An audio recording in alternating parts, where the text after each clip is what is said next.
Hello, everyone.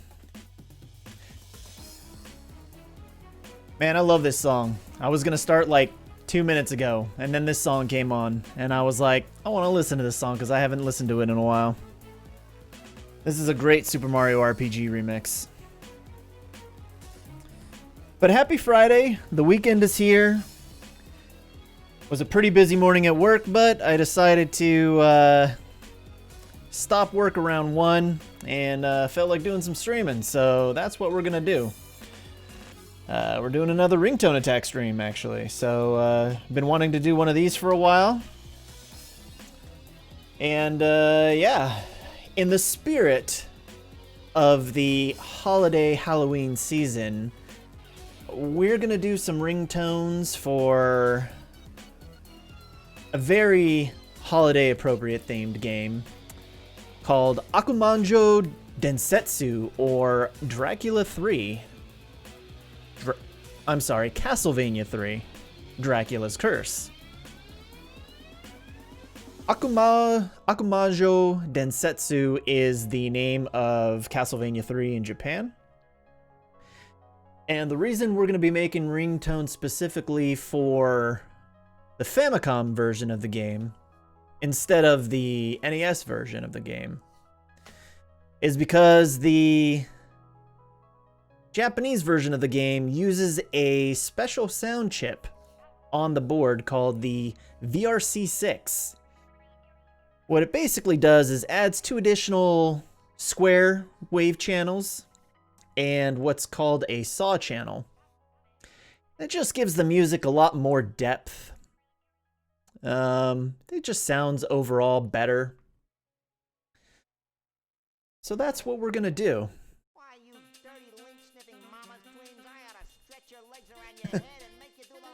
This is a good remix too, from Sam and Max.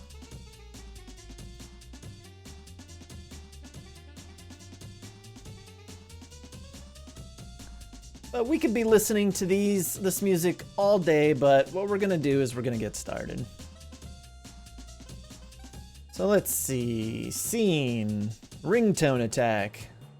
There we go, you should be able to see everything now. I want to keep listening to the music.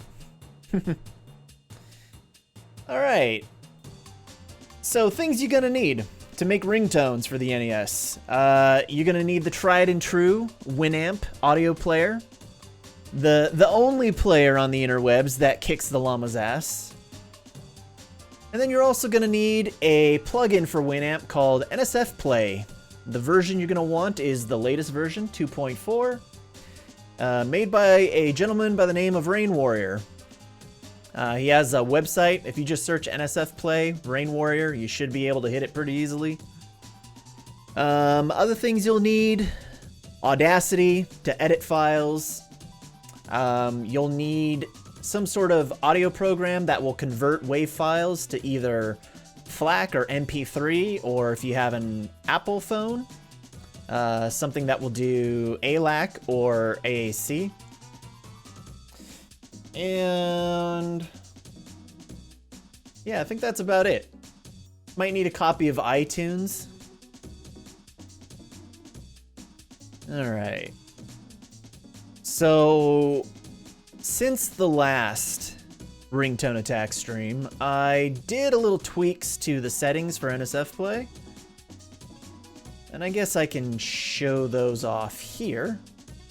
I know this is not going to mean much of anything if this is your first time watching, but basically what we do is we apply a process called channel panning, and what that allows us to do is it allows us to take the individual sound channels that the NES can produce, and instead of having them be dead center to where you're hearing them equally out of both headphones, we can actually pan it to the left or right of center. And what this does is it creates a more stereoscopic sound, basically. So I did a little tweaking to the positionings a bit since last stream. One of the things we were experiencing when we were making Batman, the video game ringtones, was we're seeing a lot of clipping, and usually the clipping is the result of the samples channel or the DPCM channel. And the reason for that is that that channel's used for percussions mainly, but it can also be used for melodies. But when it's used as a percussion, it hits really hard. So as a result of that, you tend to see clipping once you have all the sound channels playing in unison, right? So what we ended up doing was, to fix that, is we could turn the volume down, but that actually was on this. We can turn the channel down, or the volume on the samples channel specifically, and it worked, but it didn't work as well as I really wanted it to work. So what I ended up doing was I ended up adjusting where it was set. So if you're looking at these numbers here, so this is the settings file for NSF Play. And these 5 channels represent the standard 5 channels you get with the NES player. Or I'm sorry, with the NES console. So channel 0 is your square 1 channel. Channel 1 is your square 2. And those are used for melodies. Channel 2 is, I believe, the triangle channel, which is used for your more bass heavy tones. And channel 3 is for the noise channel, which is primarily for percussions. Channel 4 being the DPCM samples channel. And channel 5 is special to Famicom Disk System. Zelda 2, for example, during the intro screen, it utilizes the Famicom Disk System channel to play a little tinging noise that you don't see in the US version. So what I ended up doing was with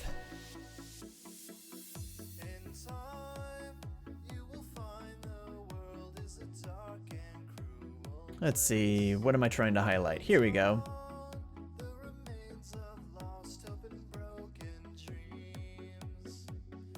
There we go. So I want this, and can I highlight this separately? No, I can't. So these 2 channels right here. So the noise channel, I'm sorry, the triangle channel and the samples channel, I ended up switching their panning positions so that the triangle, which is more bass heavy, was kind of closer to center, but not quite dead center. And I had the percussion sounds, I moved it a little bit to the left. And then what I ended up doing was turning the master volume, which is here. I ended up turning this down from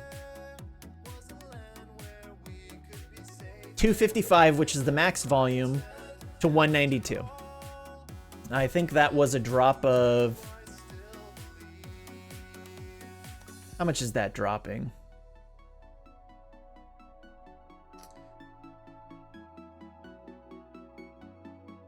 Let's bust out the handy dandy Windows calculator. 256 minus 192. 64. So I generally will do things in increments of 8, 16, 24.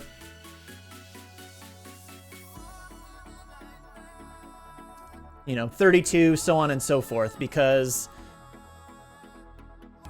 256 is,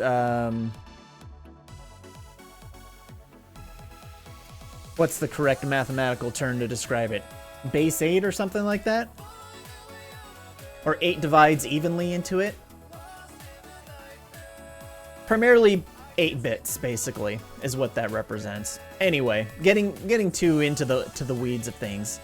So I ended up turning the master volume down, but then I ended up turning the actual bass volume up a bit. as well as the noise up a bit. Because the bass actually, for the DPCM channel, just because it hits so hard, it ends up sounding a lot louder than it actually is, even when you turn it down. So as a result of that, it kind of overpowers the noise and the bass channels, which can be kind of quiet, on the quieter side compared to DPCM. So I ended up turning the volume up on them, and I think 176 was kind of a nice level that I thought that it wasn't too loud, wasn't causing any clipping when I exported the audio into WAV files. And I think the max volume on those is 128.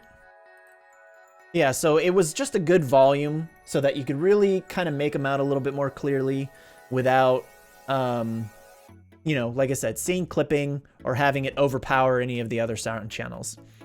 So even though the max setting for these, like there's a UI that I'll pull up here so you can just kind of see the different sound channels. The UI, the max volume goes up to 128, but you can actually set this value higher. So I set it to 176.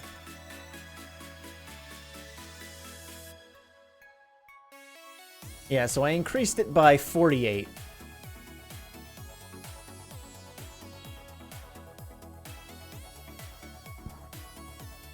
So those are the little tweaks that I made, and I'll show the off right now. All right, turn that off. And actually, let's remove all of these. Ooh, and actually, I need to exit out real quick. So if I come to my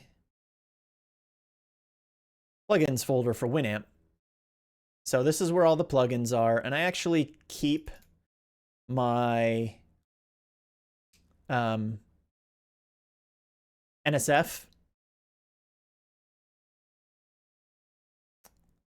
programs or plugins separate from the plugins folder, and I swap them in and out. And the reason I do that is because I use two.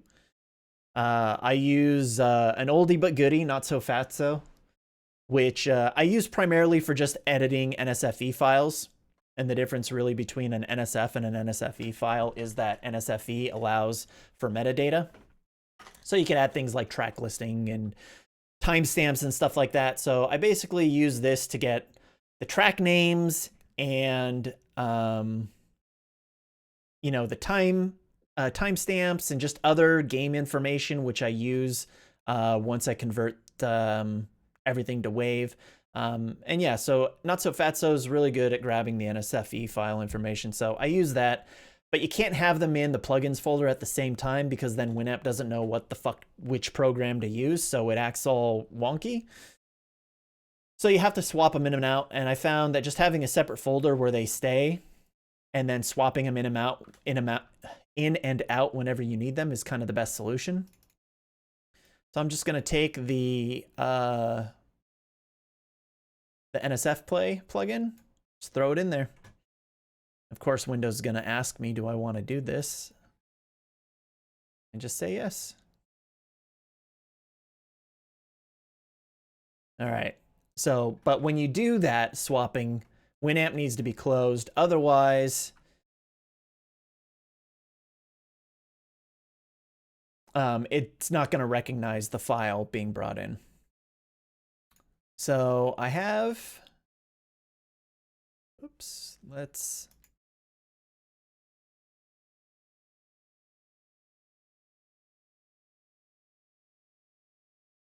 oh, did I close it? I did. My mistake. There we go. Bring it back. All right, so we created an M3U file. Basically, it just has information about the file we're referencing, that it's an NSF file, the track that we're going to listen to, and then the track name. So basically, just all that track information. So when I drag it in here, it's all nice and organized. It's playing the right thing. And then when I right click and if I click view file info, NSF plug will appear here. Just move this over here for now. So they have a lot of options here in the view dropdown. One of them is channel mixer. And this will show, come on, there we go. So this is all that channel panning stuff I was talking about earlier. And actually I need to open settings, go to the correct settings, which are here. There we go. Those were old settings, and actually I need to swap those out.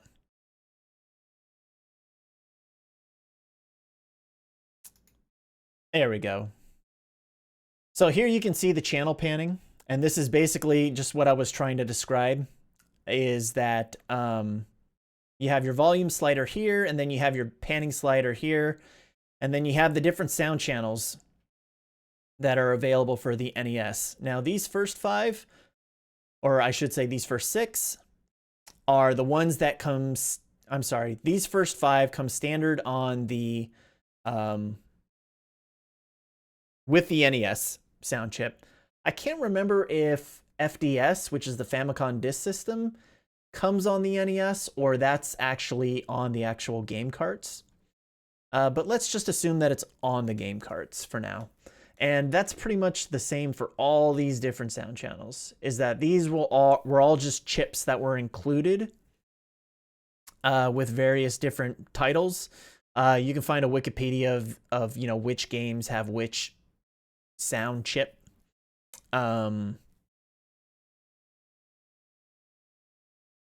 Yeah. So these will be all on game. So for Akumajou Dracula, we'll be using the standard 5 sound channels that came with the NES, and then we have the additional VRC6 channels, which are 2 square channels and a saw.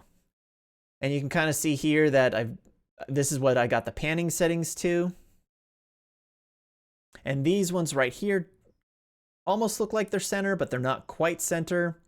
And that is intentional, just because they're more drum beat related and bass related, which you do kind of want more center, but we don't want it exactly dead center. So, all right. So that's all there is really to that. I don't think I have any. What's device mixer? Oh yeah, this just shows the volume, master volume and all that stuff. Yeah, that's pretty much it.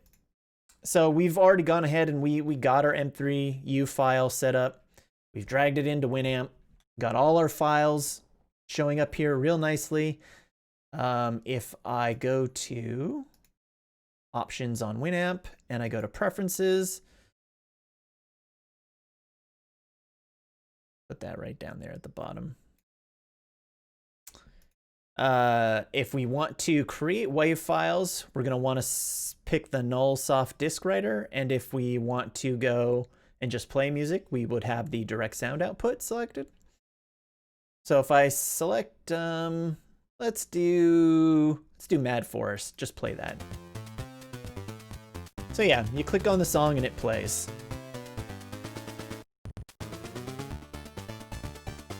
So you should be able to hear that it has a really nice stereo sound to it.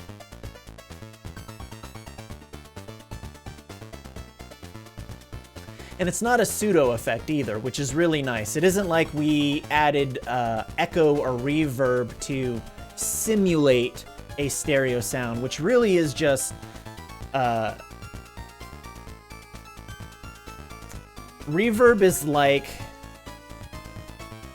how to describe it? It's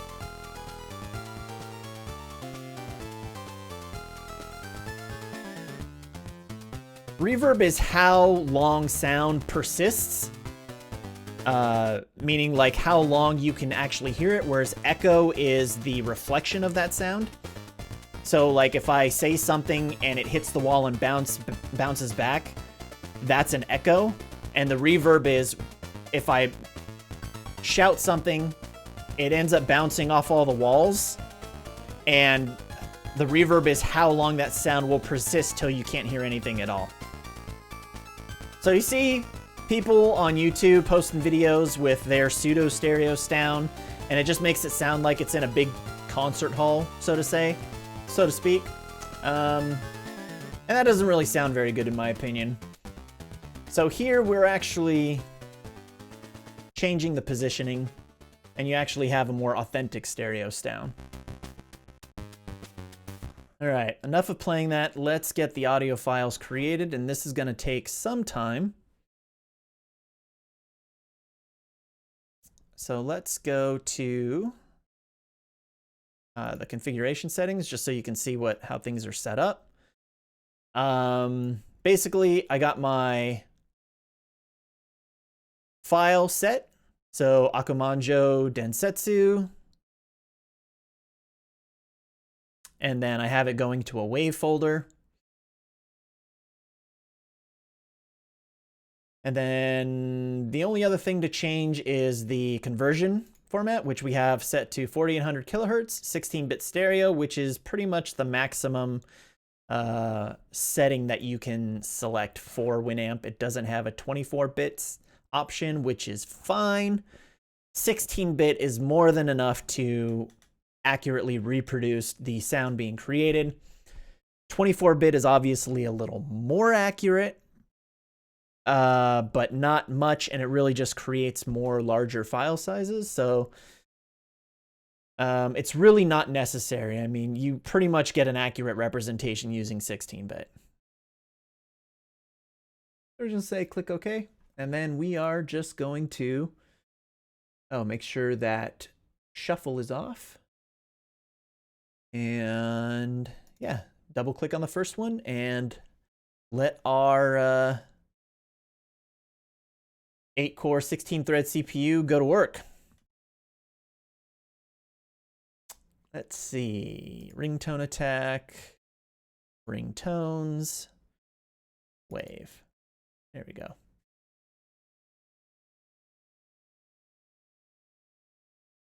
So this is going to take a few minutes to do. In the meantime, I guess I can talk about what it is we're going to be doing now. Once these are finished being created into WAV files, which is an uncompressed file format, what we're going to do is we're going to drag these programs, or I'm sorry, we're going to drag these audio files into a program called Audacity. And what we're going to do then is we're going to edit the files in some capacity. So what that means is we're not going to do anything that actually like changes the way it sounds. We're just going to be cropping the file into 30-second segments, basically. Because when you're playing it back on a phone,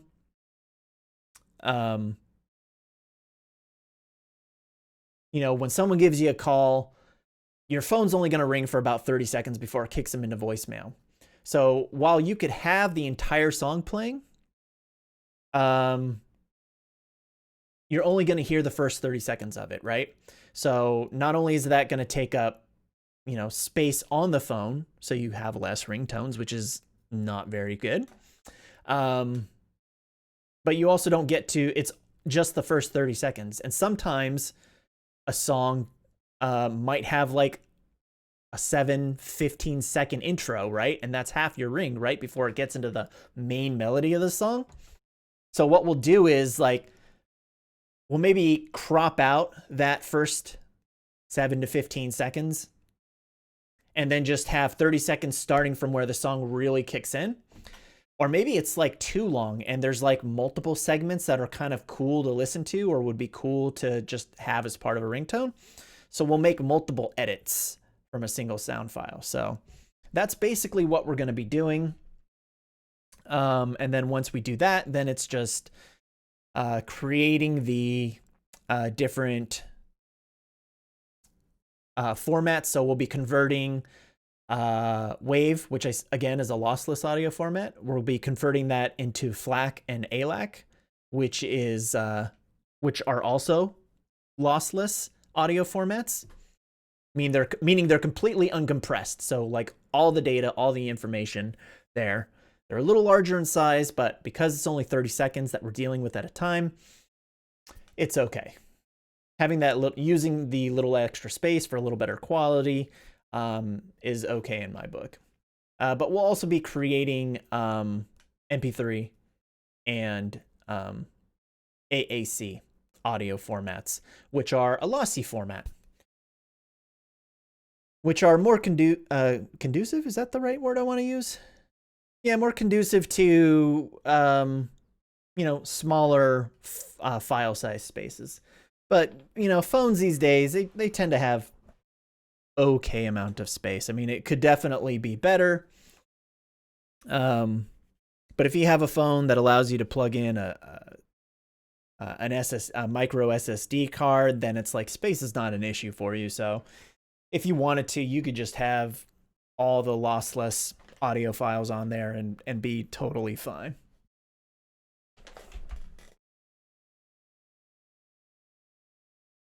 All right, we are, excuse me. We are converting 18 of 28 files, so 10 more to go. I'm not sure where I want to put this.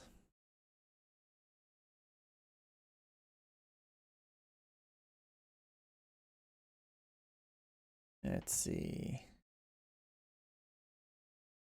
So there's my Audacity view. Guess we could boot that up now. Say okay.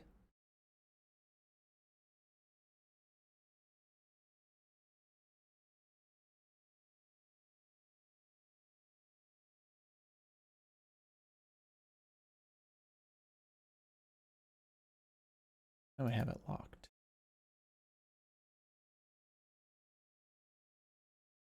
I did crop it down here in OBS, but maybe I expand it so that we can see the files.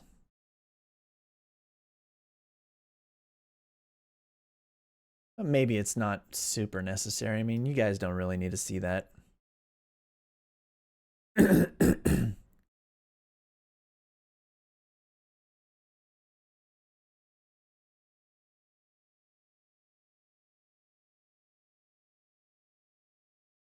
We're almost there anyway.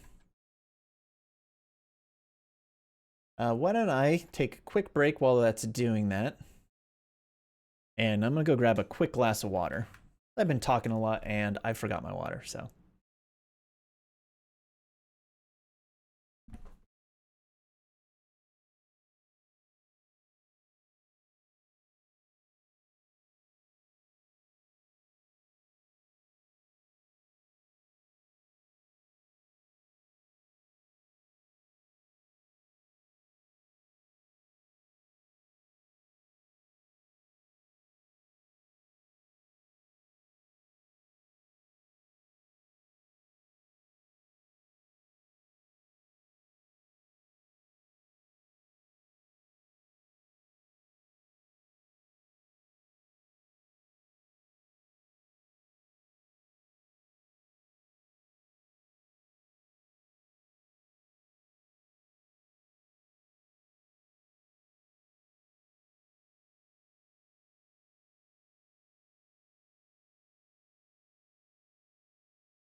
All right. So it looks like all the files are done. We're just going to come over here to Winamp and switch this back to the output. Sometimes I'll forget to do this and then I'll try to be want to listen to music, and I'll start playing it and it'll start converting my audio files into, WAV files. So don't want to do that. And I think we are done with this for now. So we're just going to delete everything. And close Winamp. So I'm pretty certain these will all be fine. So one of the things I like to do before I go start working on the files is, fuck, there's really 28 files here, is I'll actually drag them all into Winamp real quick, and I'll do a quick clip check. And what that is just basically looking at all the music and making sure that it isn't hitting like these parts. Oh, let me switch the bot. There we go. Boom. Just making sure that it isn't hitting the top parts of the soundtrack. So just do a quick check. Everything should be okay, but I like to give just a nice check. Yeah, see, things are getting pretty close, but having the volume set to where it is actually seems to be helping quite a bit. I think it's a good spot. Yeah, these lines right here getting a little close. You can kind of see. But close is not clipping, so that's good.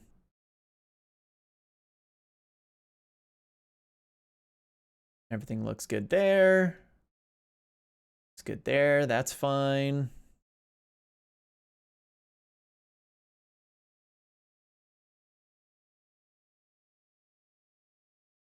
Yep, this all looks fine.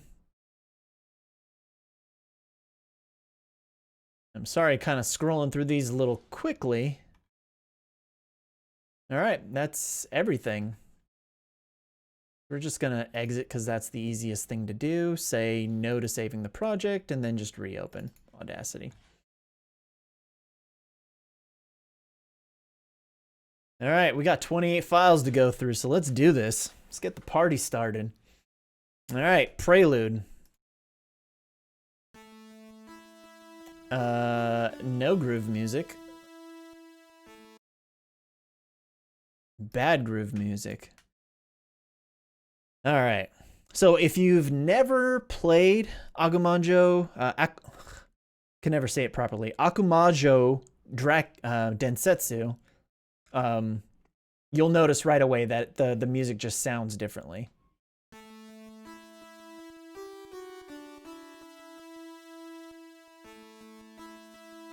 But I think it sounds better in my opinion.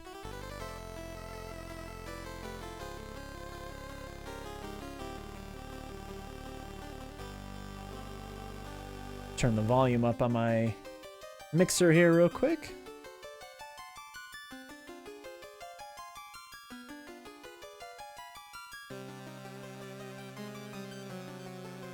So 30 seconds. So it would have ended right here. So what I'll probably end up doing is making a clip here. And that's about 30 seconds. You can see the little clock down here at the bottom. When I drag this, you can see the clock adjusting a little bit. I might make 2 edits here.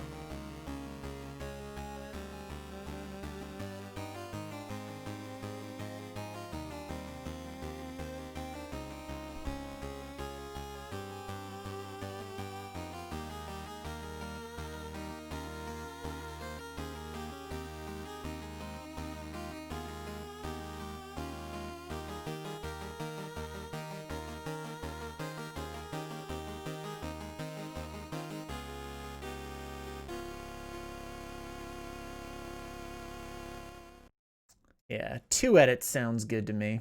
Because those 2 parts. So I'm gonna make an edit here. And I think right here is where the second edit's gonna happen.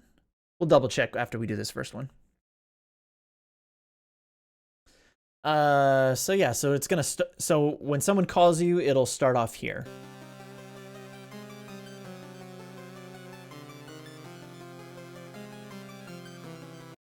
All right, so what we do is when we find out where we're gonna do the edit, we're gonna just select using our mouse, just kind of in the general area. It doesn't have to be perfect. And then what we're going to do is we're going to use the zoom icon up here in the upper right. And we're just going to kind of start zooming in slowly.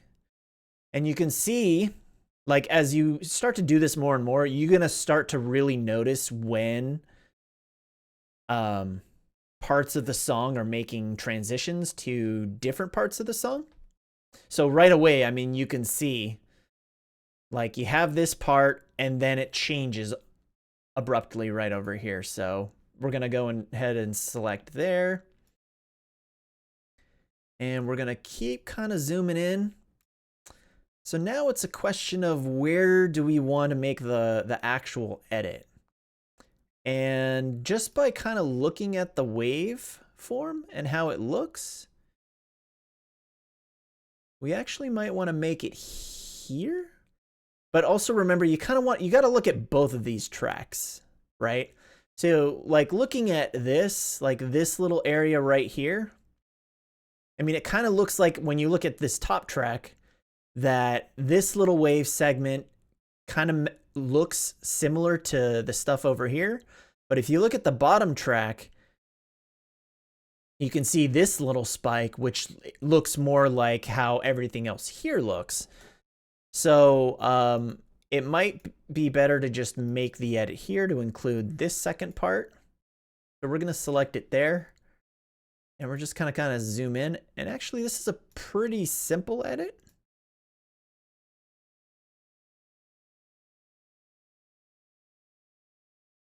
So I can actually take the arrow keys on my mouse and just kind of do that. And we're going to zoom all the way in, basically.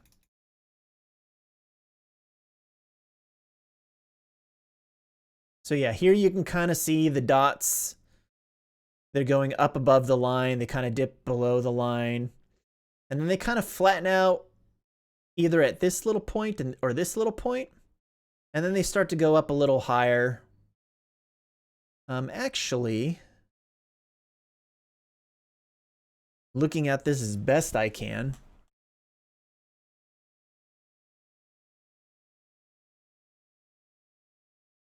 I think this is dead center. So dead center is no volume whatsoever. It's no sound.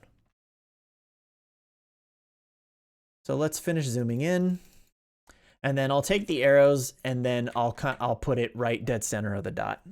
So you zoom all the way in, you get real accurate with your cut using the arrow keys. Oops. And then you go ahead and you zoom all the way back out.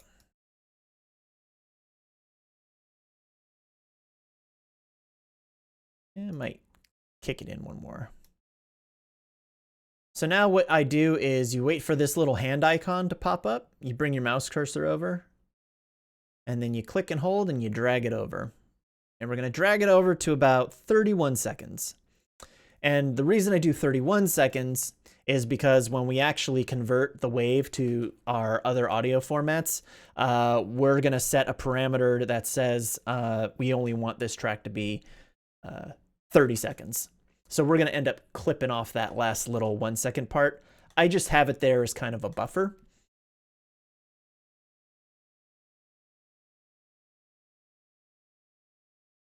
My OCD tries to make it as close to 31 as I can. Actually, let's zoom that out. And then when we play it back, that's what it's going to sound like.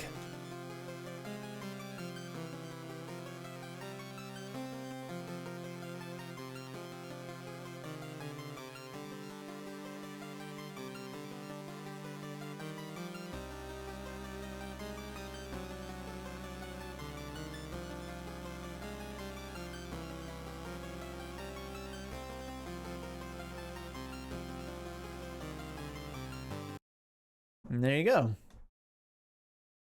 All right, so now that we have our segment that we want to crop out, what we're going to do is a process in Audacity called labeling. And what that allows us to do is if I come up to edit and I come down to labels, Or is it file? No, it's edit. Labels. Here we go. Add a label section. So Control B. So if I just do Control B, it creates a label. And what I will do is let me just fill it in first, then I'll explain later. After. What is this called? Prelude. And then I will add edited 1. And then I will smash enter. Boom. Now we have a label. So now if I select off and I was like, oh, let's hear that segment again. All I got to do is I got to click the label. And it'll do the part. Select the part for me. All right. So as far as the naming convention goes, so these are all the sound files here. And there's 28 of them. So I want all my edited files to appear after the last track here in the list. So I label it according to how these are labeled, which is just I put 29 since 29 is greater than 28. Hopefully you can read that. You should be able to. And then what I do is I put the track name and then I put edited in parentheses. And if I'm doing more than one cut per single track, then I'll have edited 1, edited 2, edited 3, and so on. So that's how the naming convention goes for creating the labels. So let's make our second cut here, I think is where it was. Yeah, let's zoom in.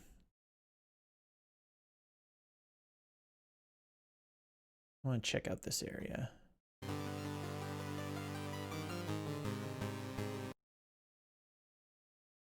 It's kind of here.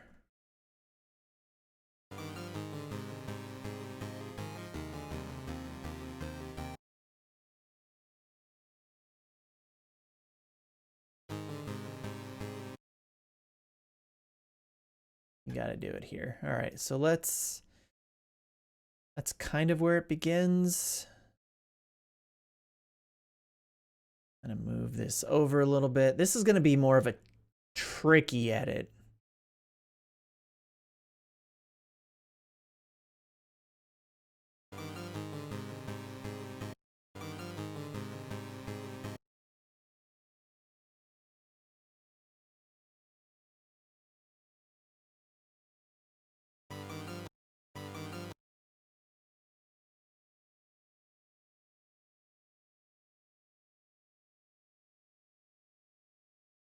Maybe I want to take it back here. Zoom out, kind of see where things are going.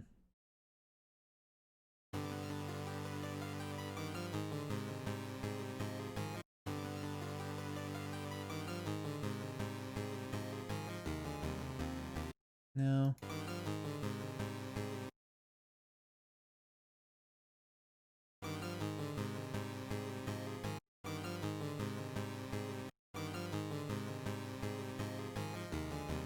Yeah, this is a bit trickier of an edit. We're gonna do our best though. And you gotta kind of look at how this is going and where these are transitioning to. It almost looks like right here.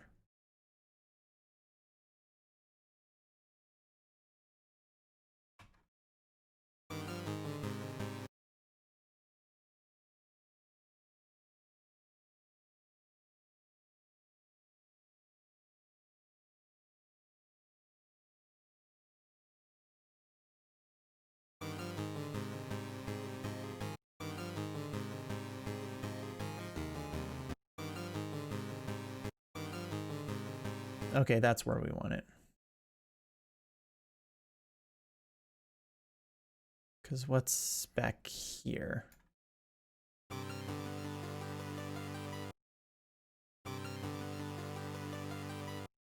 Yeah. We want it here. Right here. This is where we want it. We're going to get a little bit of that dee-dee-dee-dee, but that's okay. Yeah, it looks like it kind of starts here. Maybe this isn't as bad of a cut as I thought it was going to be. Because look at that. There's a lot of like no space right here, so the edit is pretty clean.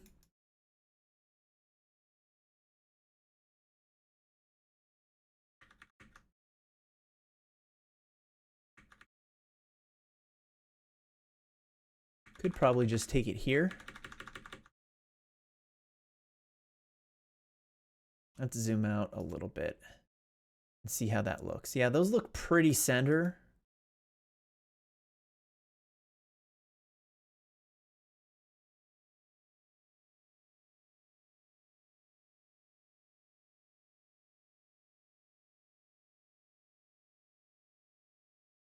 Let's just kind of do a quick play.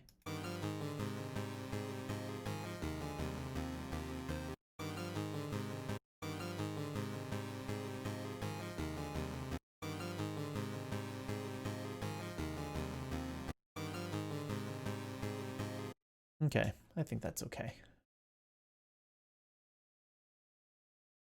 31 seconds.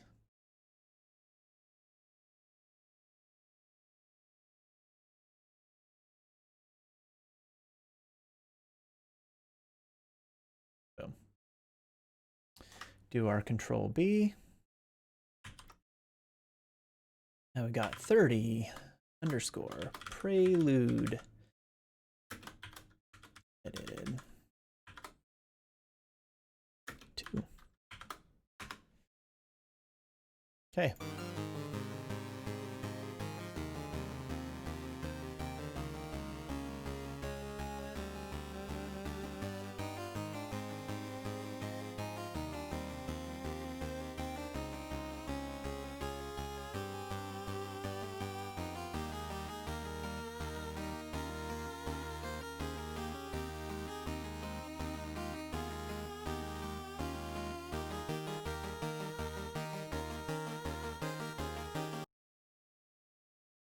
Okay. So now that we're done, what we're gonna do is the first thing we want to do is export the labels. And we do this because once we've made the edits and we export the labels, then if we ever need to remake, like let's say I lose all my FLAC files, right? Or whatever file format that I convert these waves into. Let's say I lose those for whatever reason. I can come back here and just re-import the original wave, re-import the labels, and they'll all be right here. So we're going to go to Edit, Labels. Where is it? No, I'm sorry, File, Export, and then come down to Export Labels. And yep, you can see this is from the Batman. So what we're going to do is we're going to come up a file, go here, and we just put it here in the wave folder. And all I do is I just label it the track name. So prelude. Is there a dot there? Yeah, it looks like there is. It's hard to tell. And just click save. So there it is. And then when I open it, it'll just have where I make the start and the ending cut, and then what I labeled it as. So very convenient. And now what I'll do is I'll do a file, export, wave. No, I'm sorry. I'll do export multiple. So we'll always select export multiple, whether or not whether we make one cut or we make two cuts. Sometimes we might not make a cut at all, but if we do make a cut, we'll always select export multiple. This will allow us to choose where we're going with this wave. That's the folder we want. And then you'll always want to select the wave And we're going to do 16-bit. Like here, Audacity gives you an option to do 32 and 24. But we want to make sure we keep it at 16-bit so all the numbers are nice and consistent.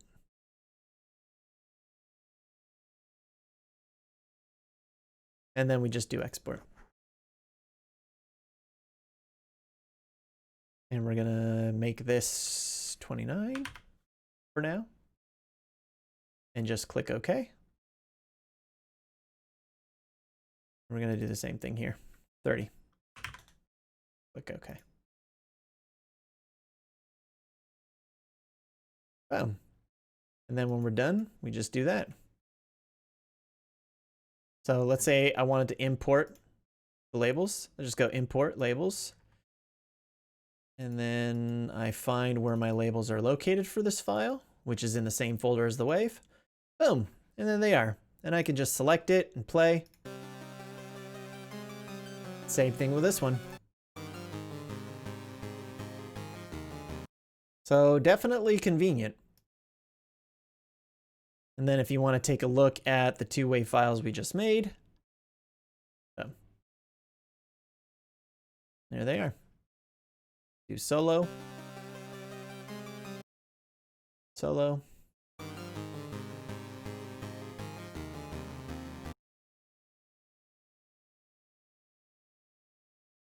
So there they are.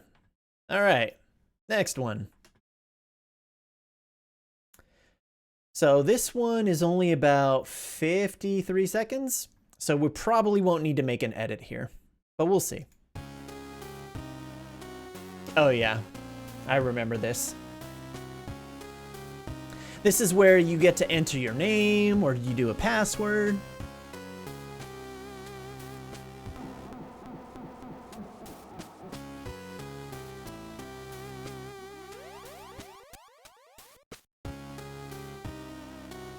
Yeah, won't need to do an edit here. Okay, on to the next one. Intro. Ooh, we'll listen to it.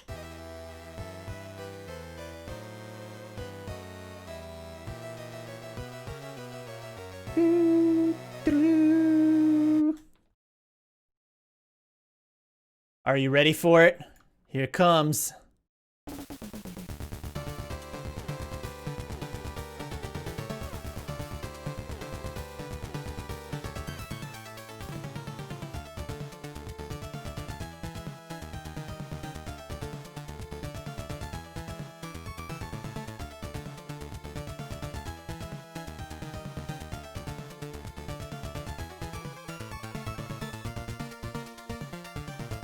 That's about 30 seconds there.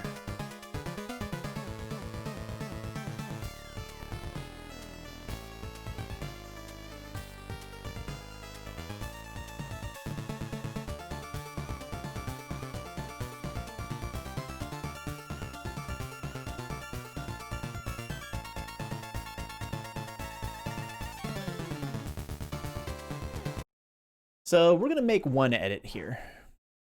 I think that's all that we need for this. Where were we going to do it? Right at the beginning of the melody. So this is what I was talking about. Let me zoom in here real quick so you can kind of see. Some songs have kind of a long intro, and generally anything longer than 7 seconds, generally I make my cutoff 5, but like if it's usually 7 is kind of the max, I'll let an intro play for. But if it has a long introduction, I'll just do a cut, or I'll put a label here wherever the song, the main melody starts. Which probably sounded like it happened there. So yeah, so like this intro is almost 10 seconds long, right? So we'll still have a ringtone that includes this intro, but then we'll also have someone that just kind of gets more into the meat and potatoes of the song. So that you have an option where, like, if you really like the intro, you could put that on your phone. Whereas if you like the intro, but you really want to hear more of the main melody of the song, you got that option too. So that's what we're doing by editing. So let's find the exact spot we want. We'll start it back here.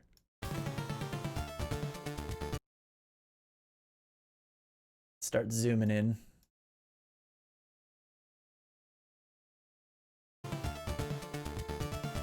Oops.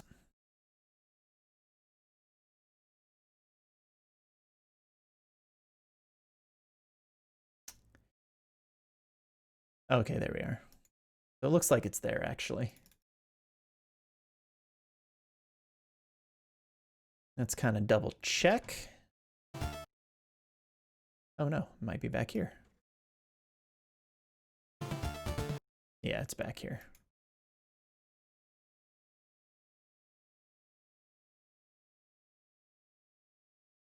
Zoom out so we can expand this a little bit more, just kind of here. Yeah, that sounds good. All right, so we'll start here and then we will start zooming. This looks kind of the same.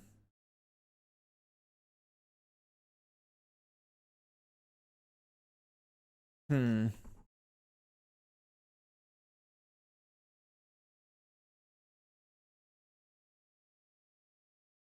be kind of hard to tell. We'll zoom in a little bit more, kind of see where things are transitioning. So yeah, again, you're just kind of comparing like, this kind of all looks the same. Where's that transition actually taking place to where you can kind of identify where things are a little different.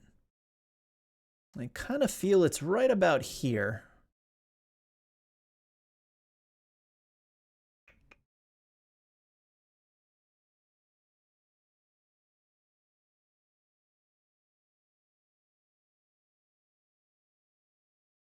And when in doubt, zoom out and just kind of play.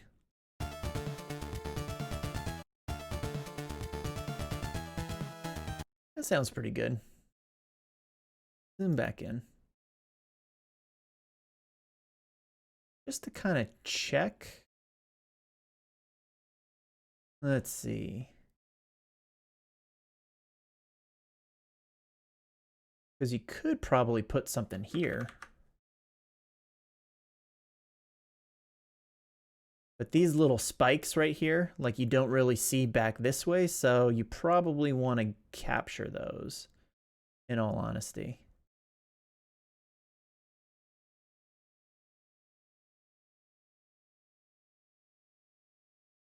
So yeah, I think we're going to make the edit here. I think it's a good spot. And actually, I think that transition starts here. One last play, just to make sure.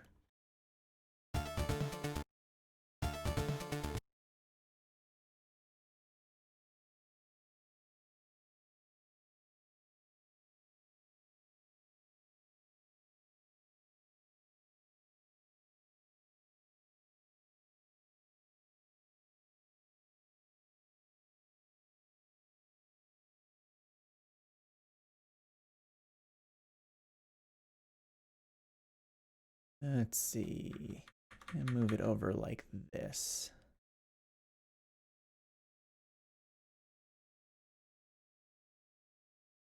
Oh, I see why I had it there, because there's this little empty spot right here. Oops, wrong button. That's kind of right in the flat line there too. Let's keep zooming in.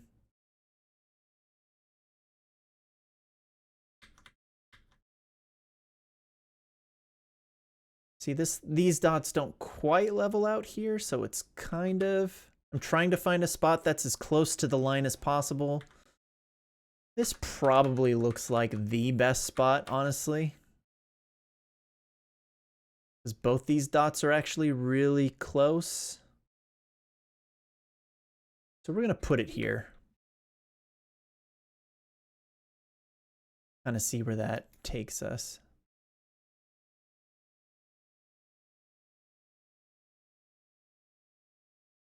I could move it over a little bit, honestly. I mean, ultimately, I don't think it really makes that big of a difference because it's such a small amount of time that you're really not going to hear that. Like any type of, you know, additional sound, it'll still be pretty clean. But, you know, my OCD compels me to do the best possible.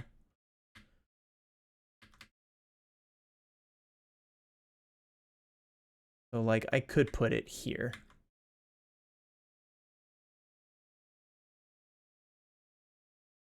And see how that looks as I zoom out.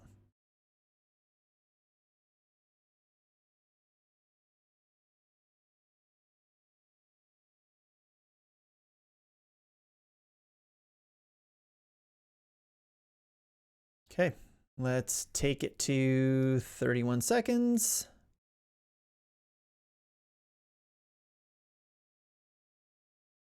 And again, if you are wondering what I'm kind of staring at on my screen, there's this little clock down here at the bottom that will tell me how long the length of this section is that I'm playing. So 31 seconds.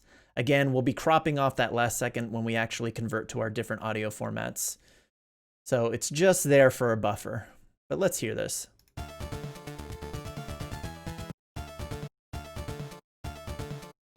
That sounds good.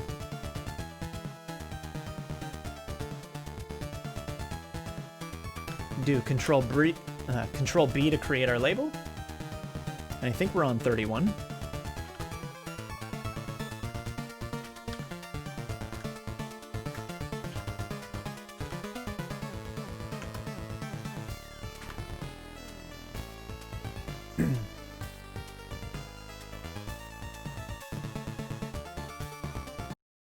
Cool. That sounds good. What do you guys think? I think it sounds pretty good. Let's see. Now we're going to export our label.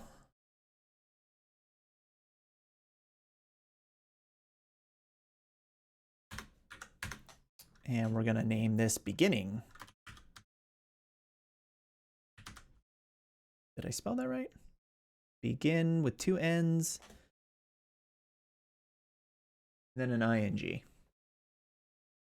Okay. It's hard to tell, the text is so small. And then let us export the file.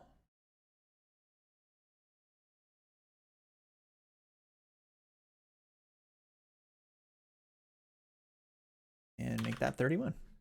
And say OK.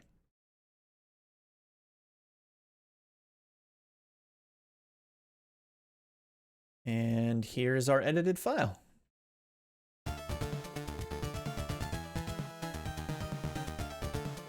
Beautiful. All right. Track 5, boss battle.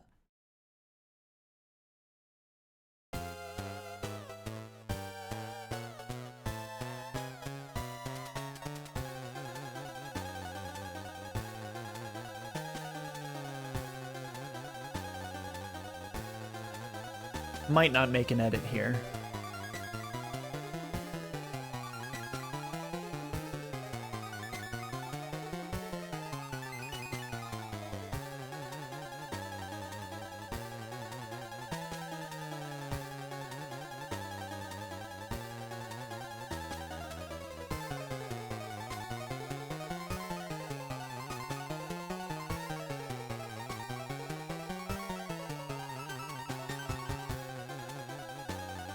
Yeah, why is this track 1:30 long?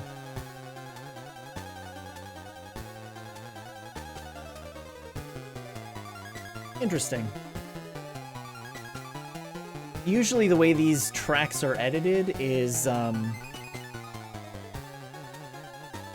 I should say where the timestamps are set for the NSFV files is they do 2 loops of the song.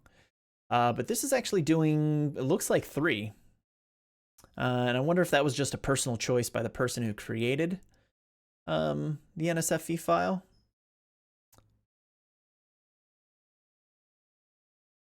So yeah, if we did an edit, it would pretty much more or less be...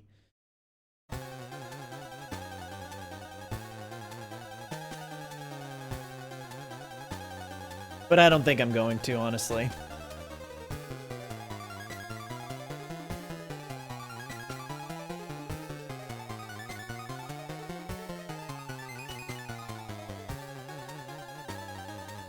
Yeah.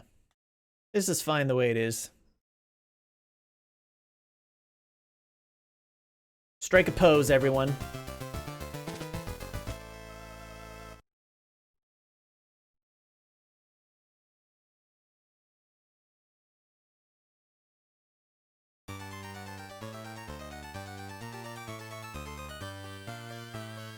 Da-da-da-dun, da-da-dun.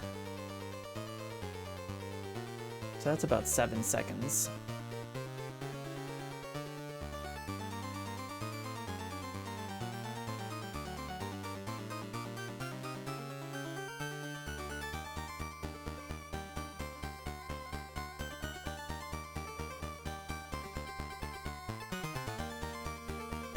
So there's 30.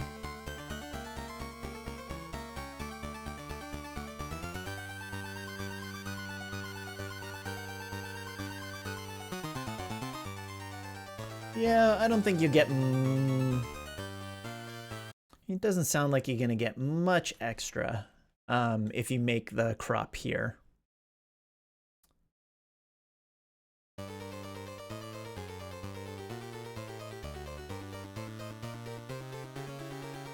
But if we did, this is where we would do the edit, and this is what it would sound like.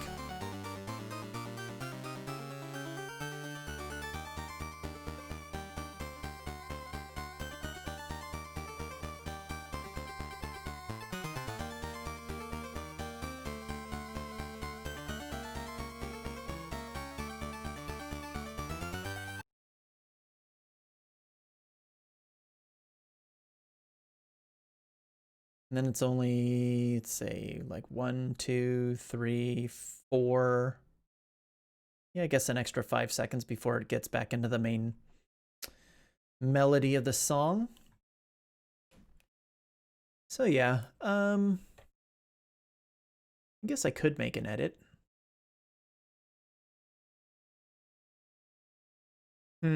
Decisions. I kind of like the beginning part.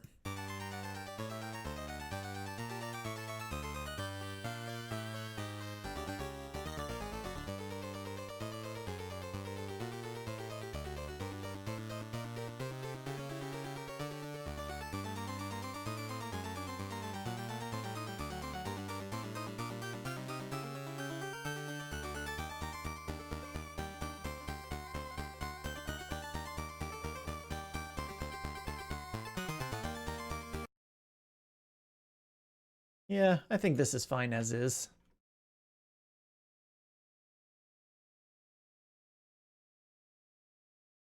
Add forest.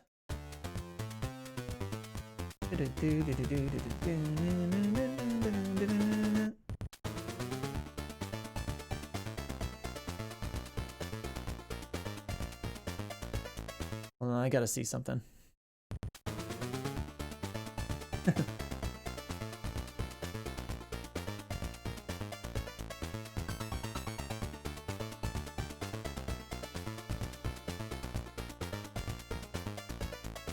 And this is over here where the song repeats.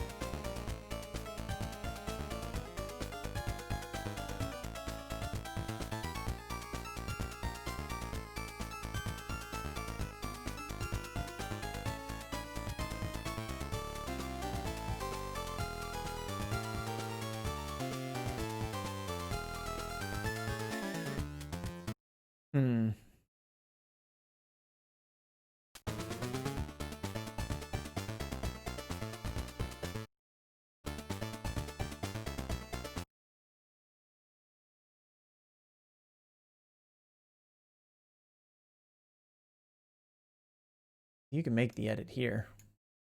That would be super easy to make. You can include the two little dun dun.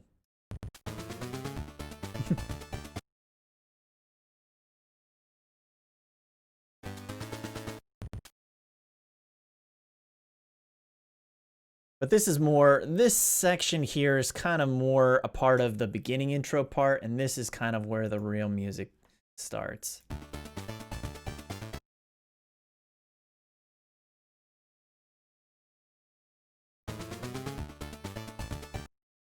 And it's actually right here.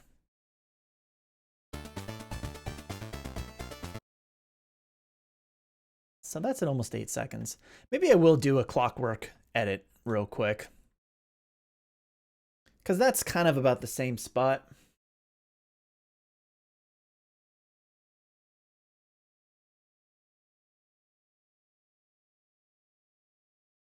Let's see.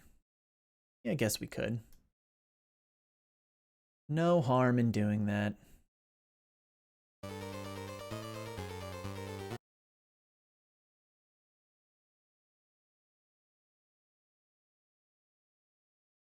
It's like it's starting here.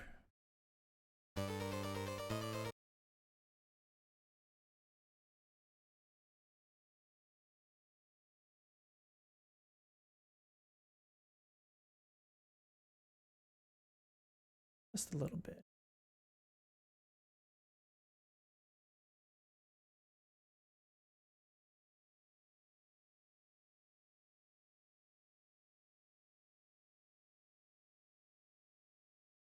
It looks like it's right here, actually, is where the edit's going to be made. Yeah, that's exactly where it's going to be done.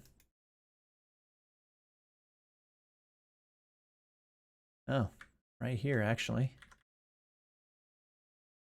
Yeah, as you do this more and more, you'll definitely start recognizing the patterns of the waveforms, and it'll be like easy to just kind of recognize where you need to make cuts or edits.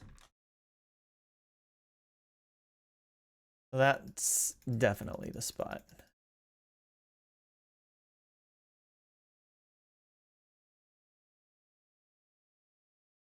And bring it out to 31.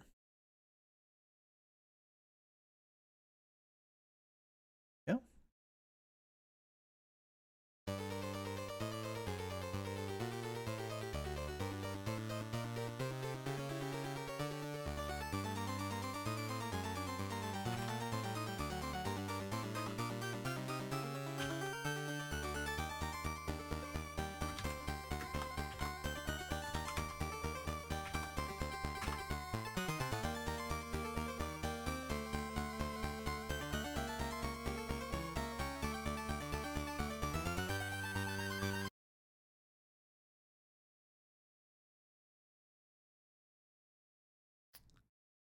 And clockwork.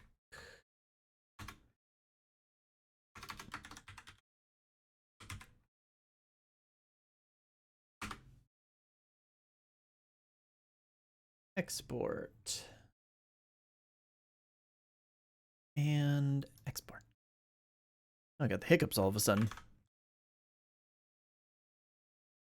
Okay.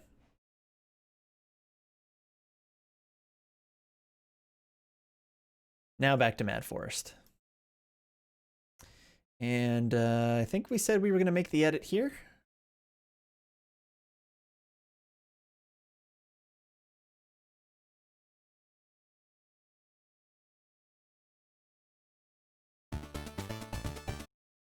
Oh no, it was right.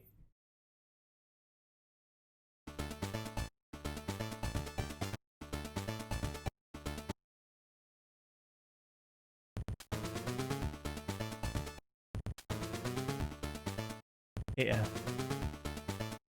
Dun dun dun dun. That you hear that little dun dun dun dun. That's what I was I'm listening for, because that dun dun dun dun dun dun dun dun dun dun dun dun is part of the melody, but it kind of sounds like it's blending in with this introduction part, right?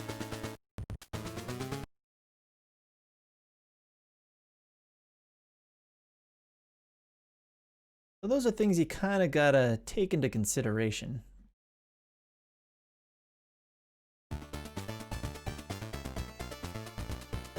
Yeah, see?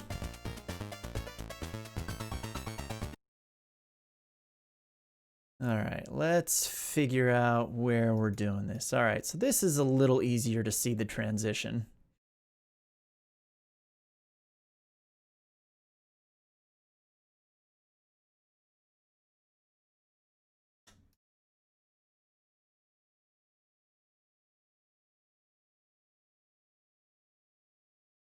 Maybe not so easy as I thought. And again, you can get pretty close and just have it be okay, but my OCD always tries to do it as perfect as possible. Let's see. Do another zoom out. And look at this area here again.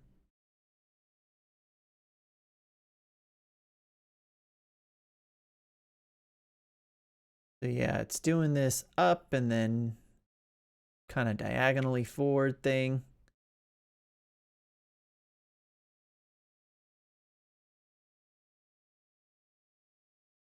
Problem is that these all kind of look very similar.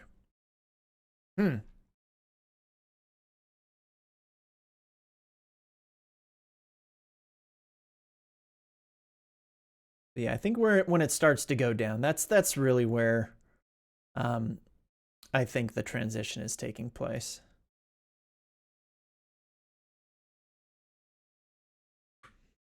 I'm gonna put it right about here.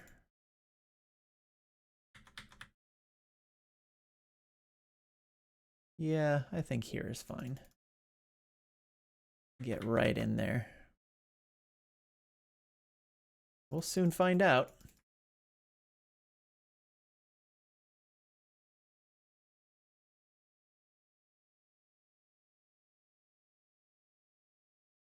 Oops.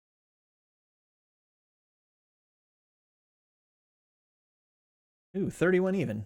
Nice. Yeah, that sounds good.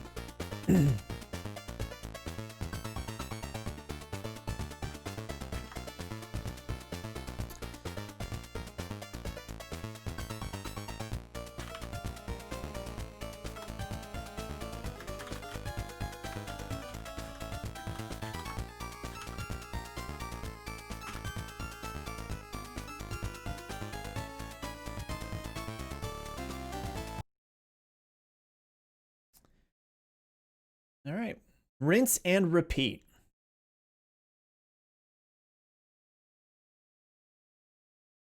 Actually, what happens if I just put in mad forest? Will it actually append the .txt file? Let's see. Ah, it in fact does. Right there. So that's good to know. Now I don't have to like sit here and try and click to the left of the period and then highlight that text and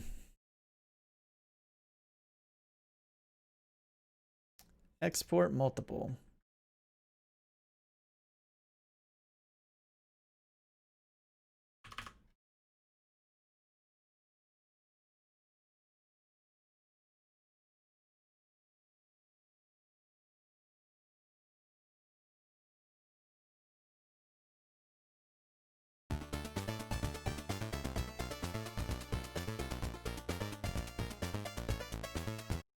Oh, beautiful. Next one is encounter. Oh yeah, this won't need an edit. This is where we find our buddies.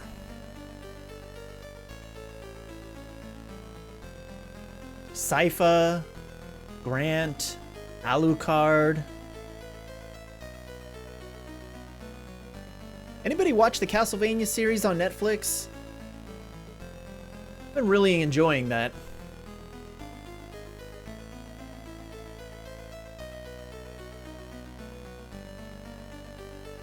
Yep, no edit for this. Destiny. Probably won't need an edit for this either. And I say that so quickly because I can see how long the track is, and since we're cutting things down to 30-second pieces, generally jingles or shorter tracks don't get an edit because, you know, the jingle is a jingle, and, you know, a short melody like this, you know, you're already getting a bulk of the song anyway. They don't really need to make an edit. This is where we get to choose our path. Or destiny. Which I actually think is a very fitting name for this track.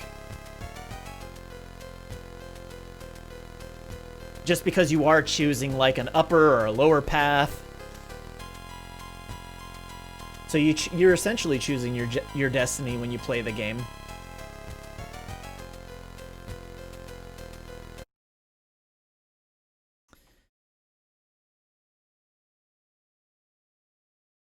Anxiety. This one might be an interesting one to edit. I mean, I think we'll definitely make an edit here.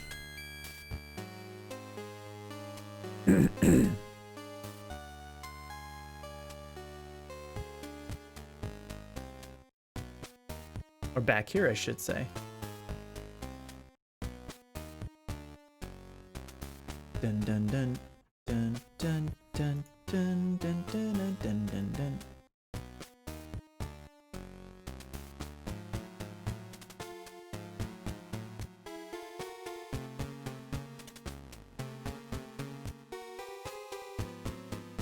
If we make the edit there, 30 seconds hits this 45, and then there's this other part coming up. Coming here. Or maybe this isn't that long.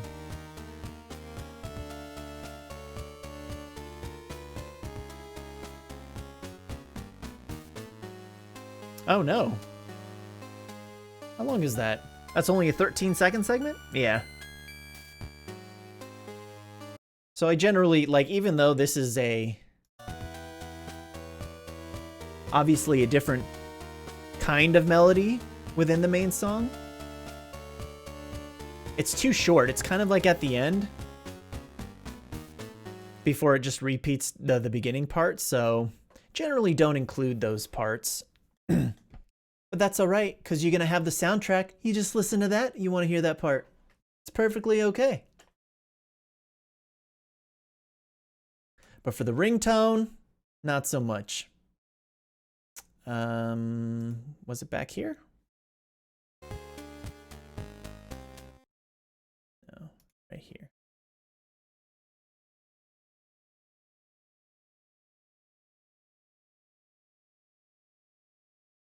Probably going to be there, but let's check this out.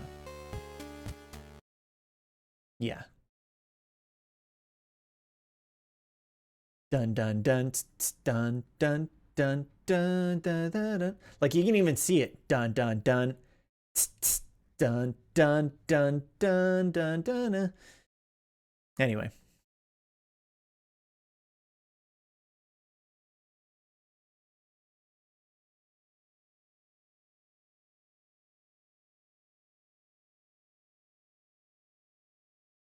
Yeah, I think we're gonna make it there. Even though this is kind of at 0, but not quite. Actually, we're gonna bring it closer to this. Remember to use those arrow keys to fine tune where you want to put something.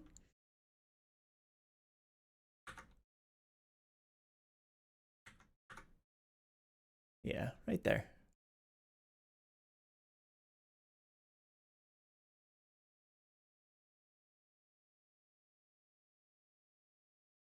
And be careful when you click that line too.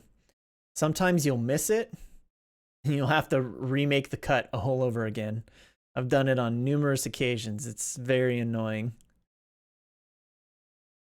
The other thing I used to do too was instead of clicking the line on either the bottom or the top track, I'll click it here in the middle. And this middle part is not part of the track. So like you'll click it and the line will go away. Very frustrating.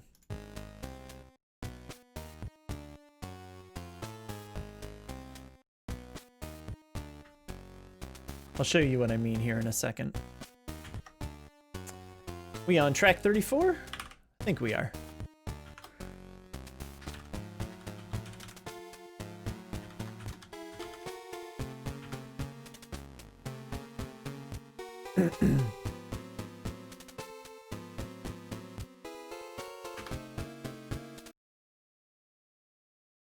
So like if I select and then like I try and select the middle. Oh, maybe it doesn't do it anymore. Ah, maybe they fixed that. Interesting.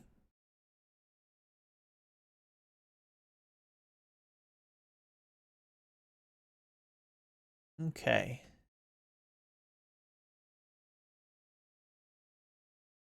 File. I adjusted that, but I didn't mean to adjust that. So I'm gonna actually check something out. Export labels. Anxiety.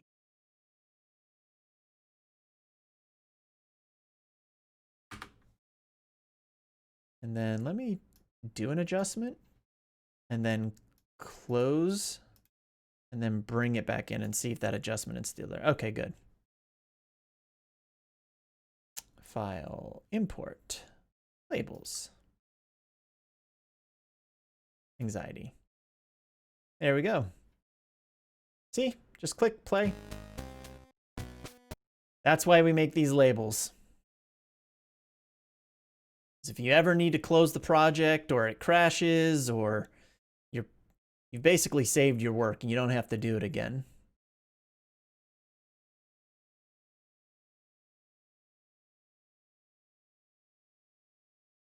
It's 34.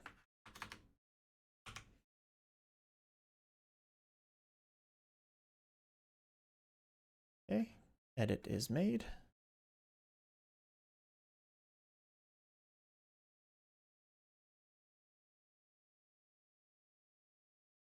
Next one, rising.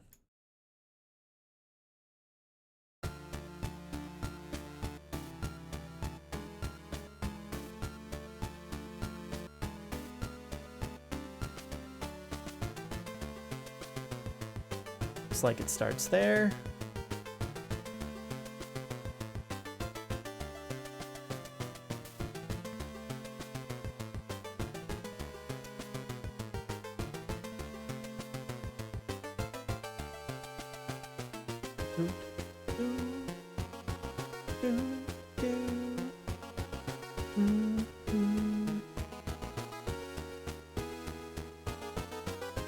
And it'll end about there.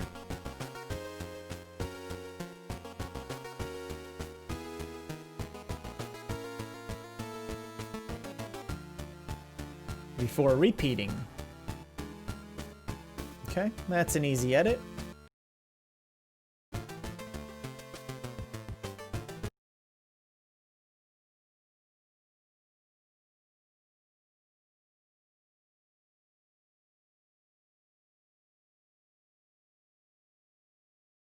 Yep, pretty easy. Gonna be about right here. Might even be a little closer. Actually, no, it's gonna come back here. Keep hitting the wrong button.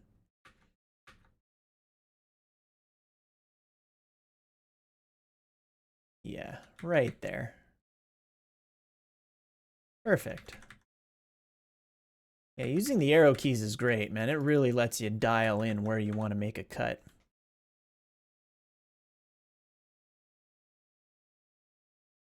It's better than just kind of randomly selecting some spot where you're zoomed out and you could be getting it really good but you're not quite sure if you're getting it good enough.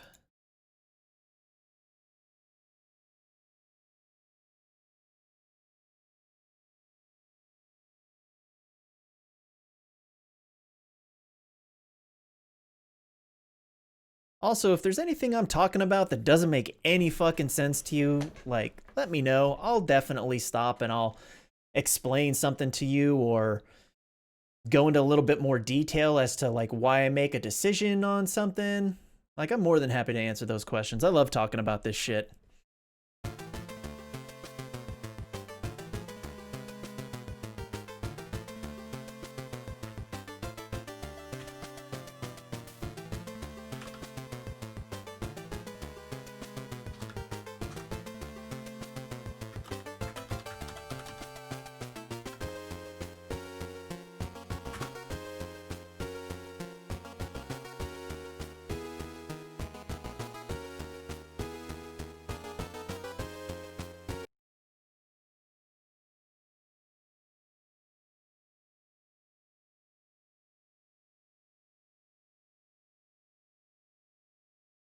Maybe Okay, I think it was because it was selected still. Okay. They were grayed out for whatever reason. Oh no, I need to come here. Export labels. Rising.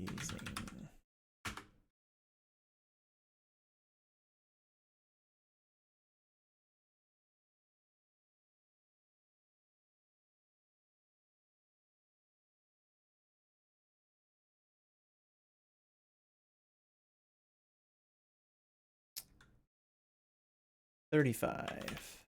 Okay. Beautiful.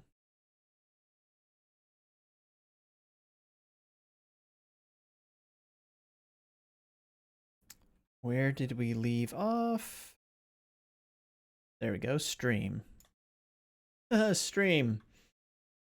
Like live stream. There we go.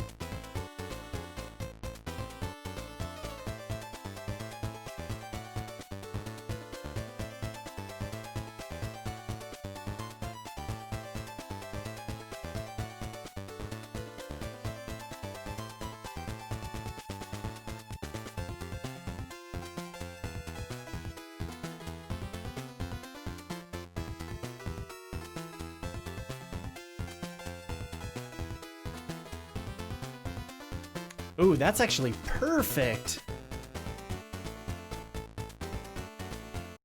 About right where it repeats is right about where it's going to end when I make the edit. That's pretty cool. And actually, I was just thinking, like, this is for the Japanese version, right? I wonder if I could use these same labels on the US version. Might have to check that out some other time.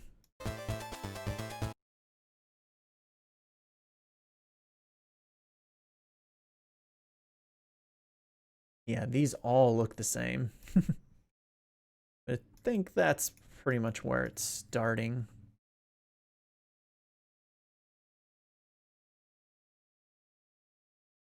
I can't really tell because I'm zoomed in too much. There we go. Yep, that's correct. That is correct.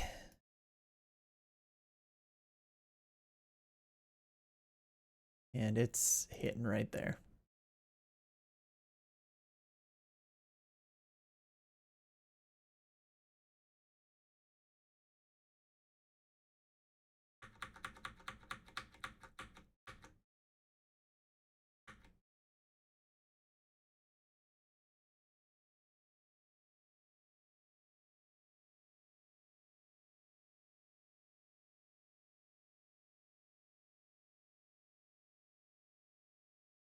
29, 30, 31.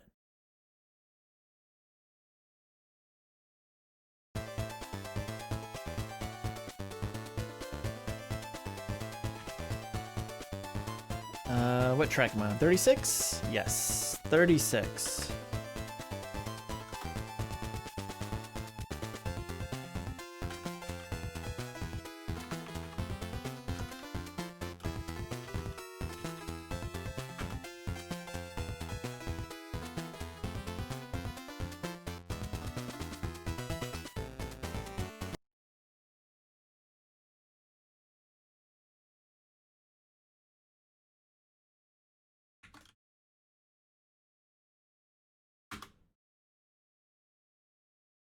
That Control-Shift-L for export multiple? Yes. Oh, so one of the things with export multiple, the reason why we do that is because we can either choose the track or we can choose the label. And we want to choose just the label. It's also nice you could also include audio before the label as well, if you wanted to do that, but never really had to use that. Really, just label is fine. 36. Okay.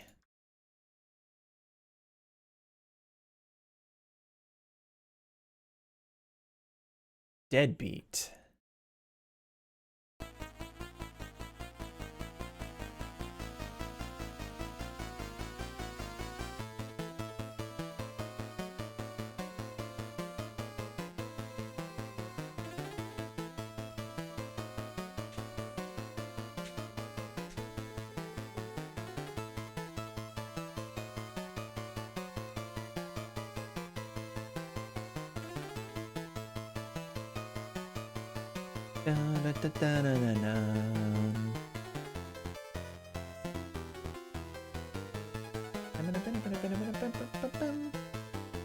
Yep.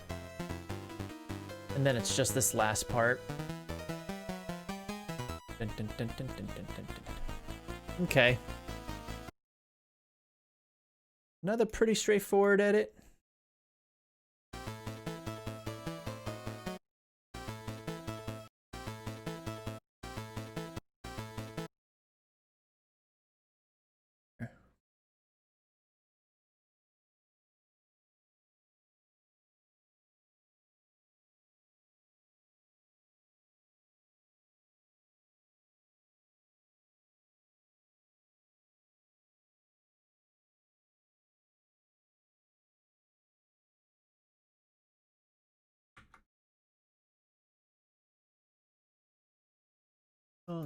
Zoom.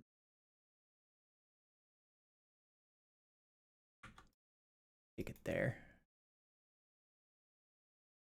Actually, maybe one more dot over?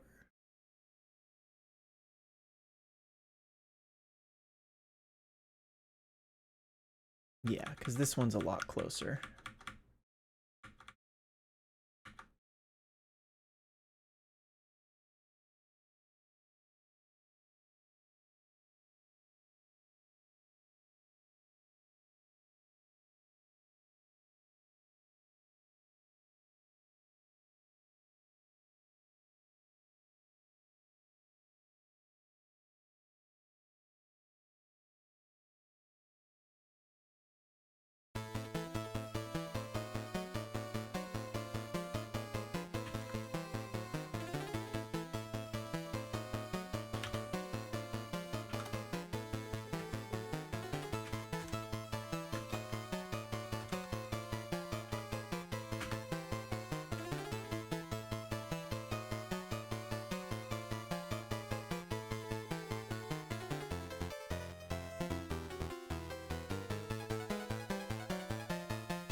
Beautiful.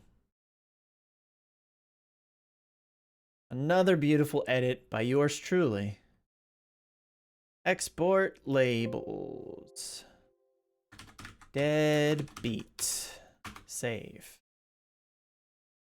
And then Control Shift and L for export multiple and click export. Make that 37. Say okay.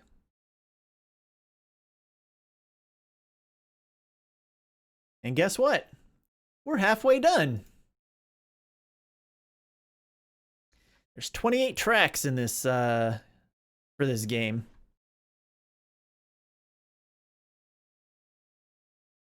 Nightmare.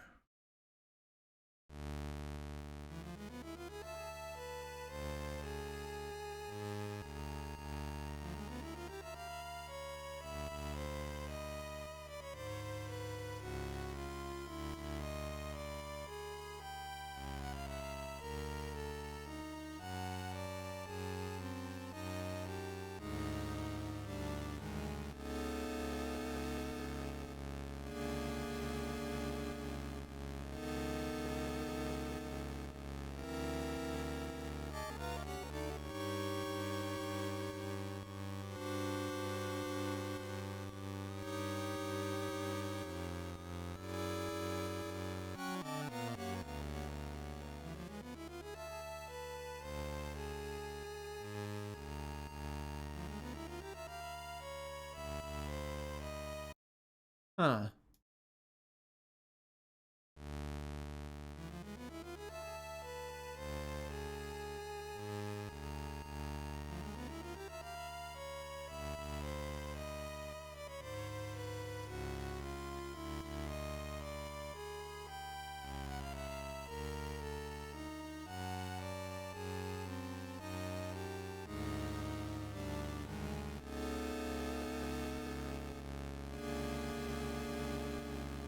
I guess I could make an edit here.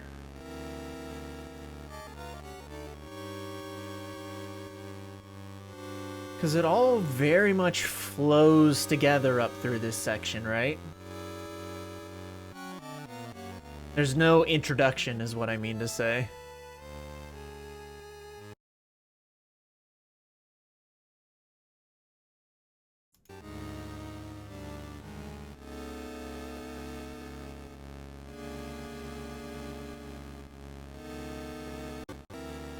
Oops. Move it to like here.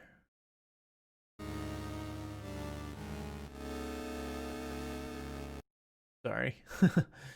We're gonna look at 30 seconds.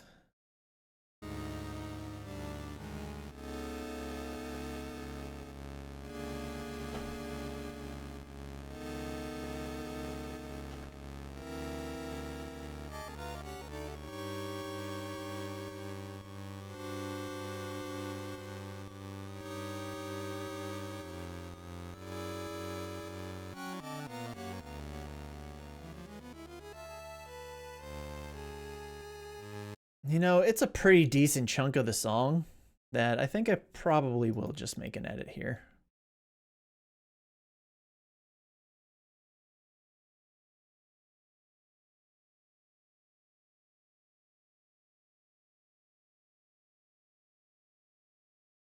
Wow, do I have that lined up really, like, perfectly almost? Wow. That is kind of surprising. Yeah, because there's a definite transition, like you can see it.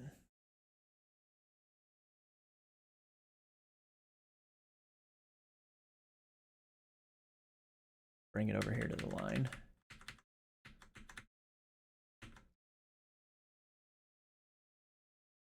Yeah, and make it right there.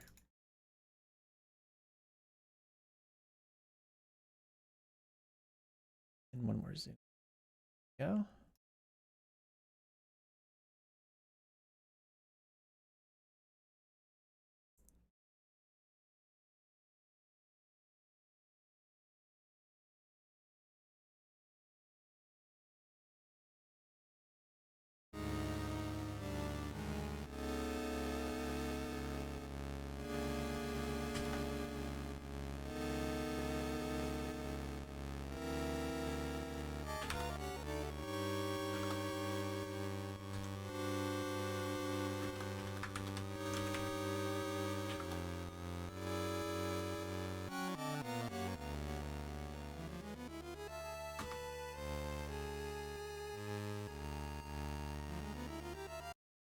Hey.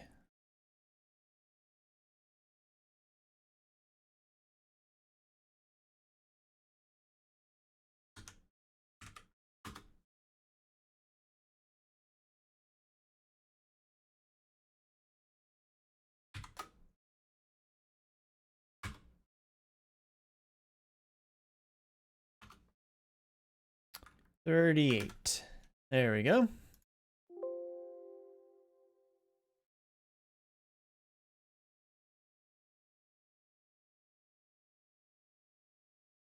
Aquarius time.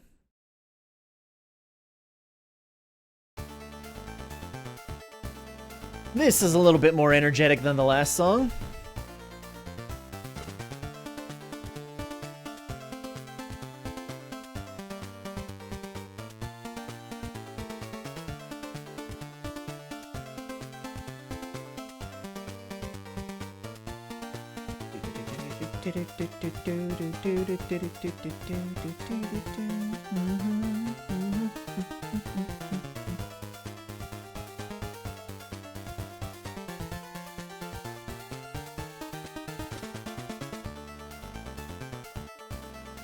Such a good song.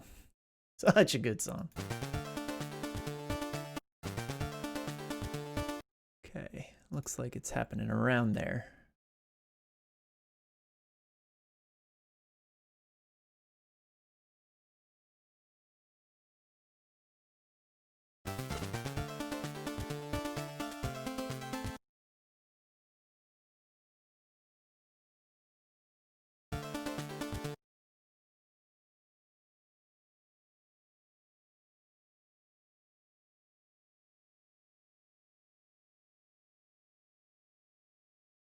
Yeah, these little spikes down here dip down a lot further than anything there, so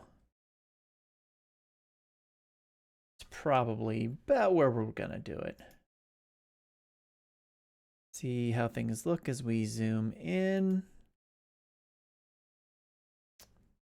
See a zero transition here. Oops. Come out just a little bit. Kind of dial it in just a touch, and then we'll zoom in. And it looks like about there. Go for this one.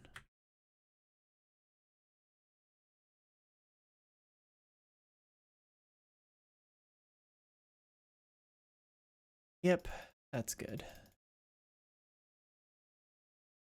Oh, a little bit too much there. A little bit too much on the zoom out.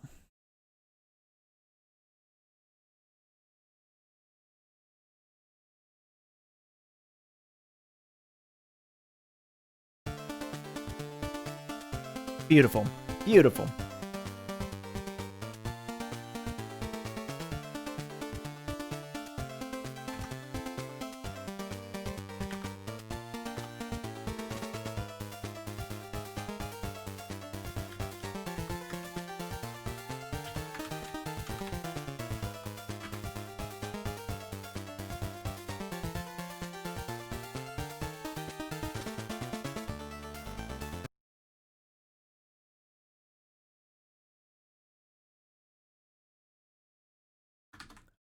Aquarius.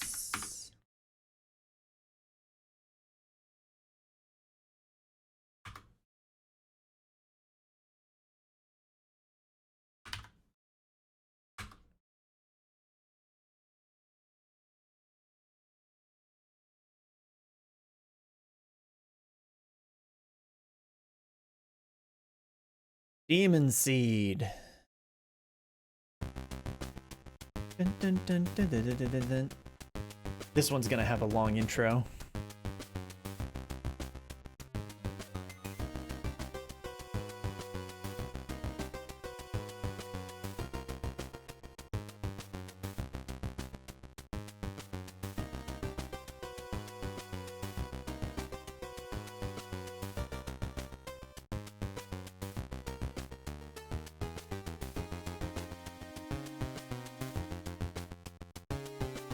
Do, do, do, do, do, do, do.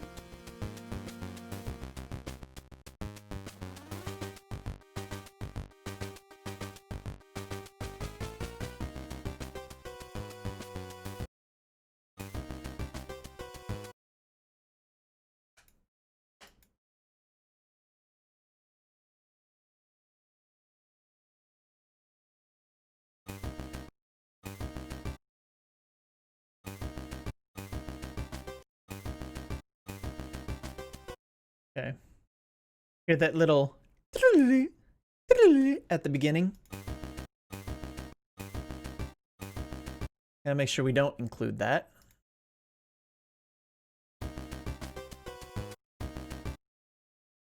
Go.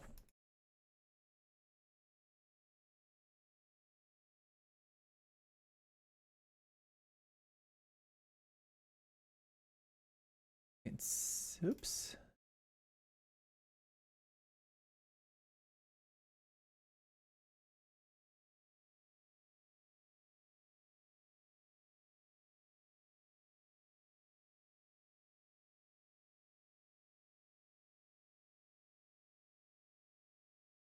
I'm gonna take it here.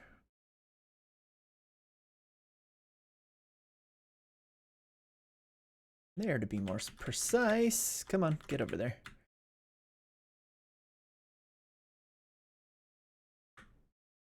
Goes a little too quickly sometimes.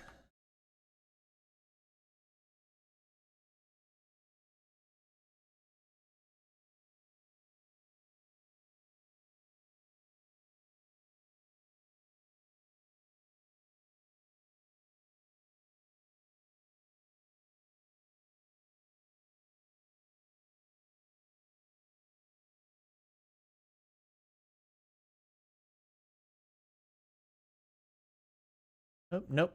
Sorry. Gotta bring it out a little bit more. There we go.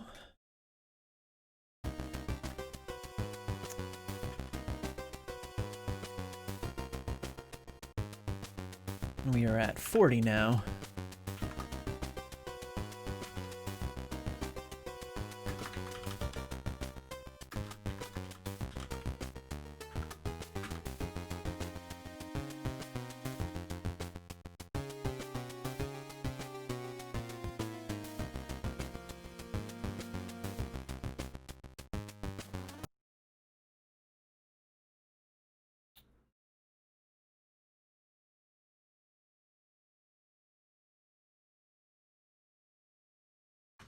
That's not how you spell demon.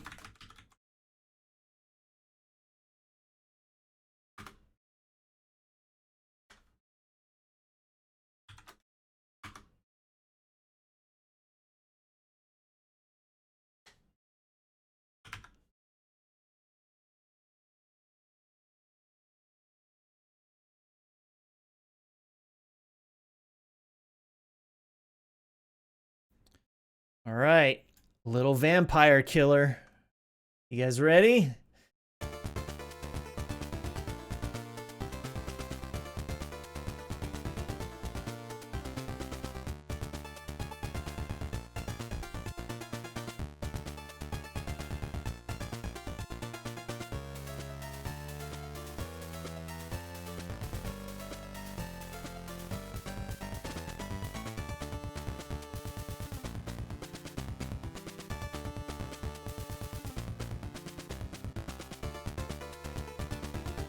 And that will not need an edit. That's all you get. 30 seconds of vampire killer.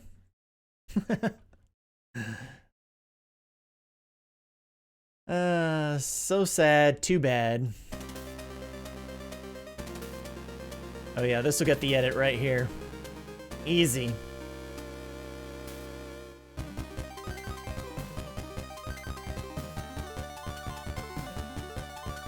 And end right about here.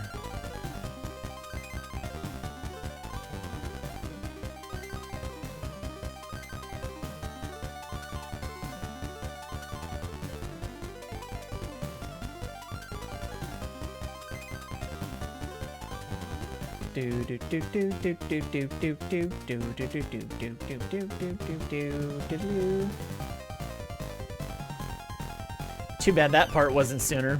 I definitely like that.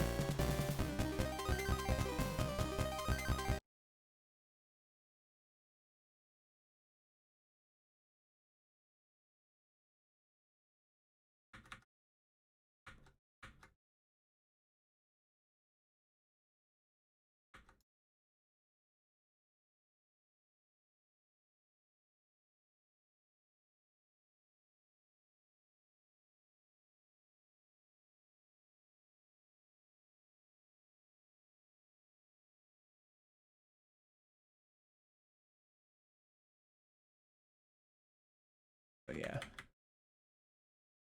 I know it's kind of hard to tell, but you can kind of see that these two little dots are poking just below the line, but not above it. Whereas these, you got kind of dead center right here.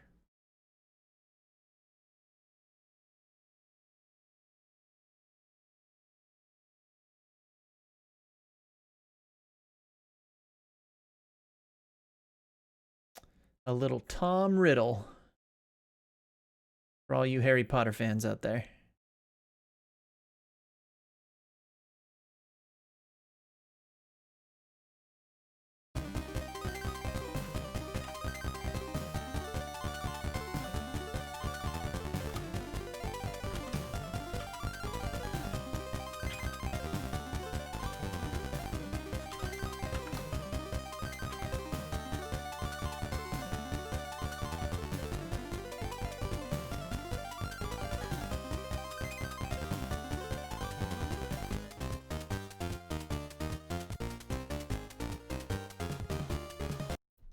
There we go. Sounds good.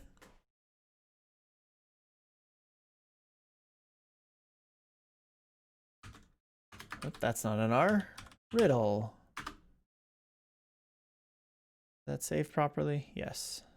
Sometimes I fat finger like another button and it does something I don't want it to do. I am typing too fast. Yeah, let's use the quick.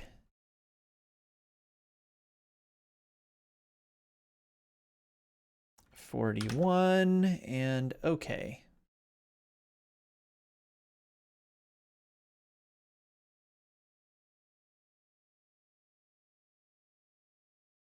All right. Next song is... What did we just do? Riddle? Pressure. This will probably not need an edit because of the length.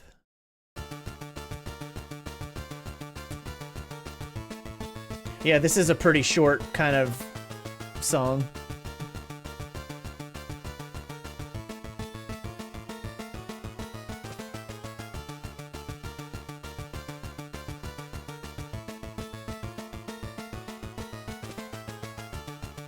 I can't remember, is this the part of the game where like you're ascending part of the tower and then it's like goosh, goosh, like following you up?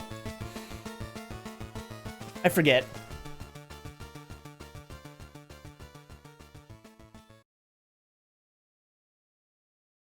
But it definitely makes you feel like the pressure is on, that's for sure.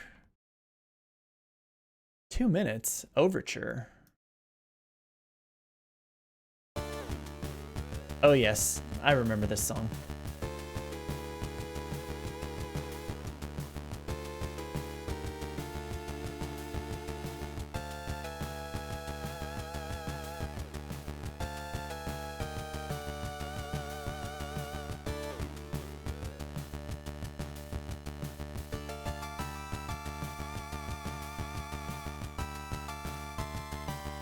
Probably make the edit there.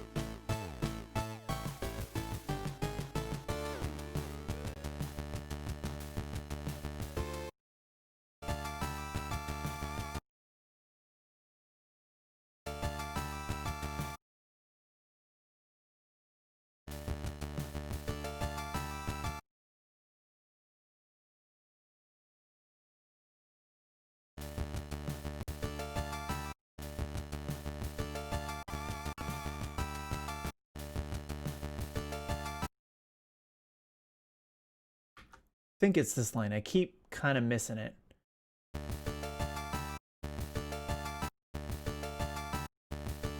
No, it's the taller of the lines here. Come on. There we go. There it is. That's where we want it, baby.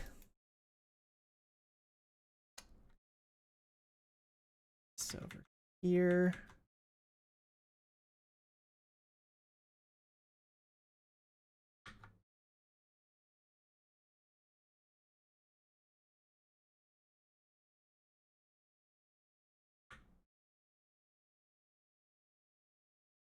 Kind of no space here. Kind of over here. See what it looks like when we zoom in a bit. Yeah, you can kind of see not quite zero, not quite zero. This is probably close to what we'll get zero-wise. Zoom out and take a look real quick.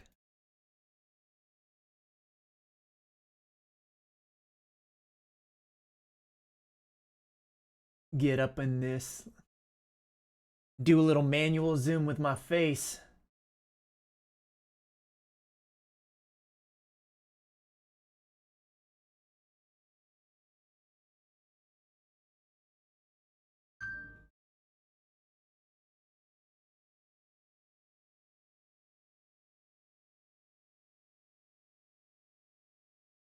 That's probably fine, honestly.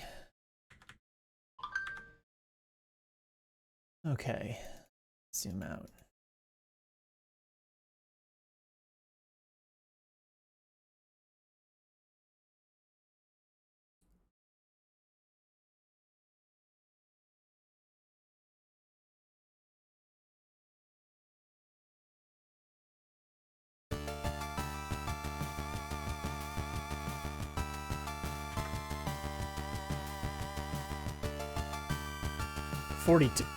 Excuse me, 42.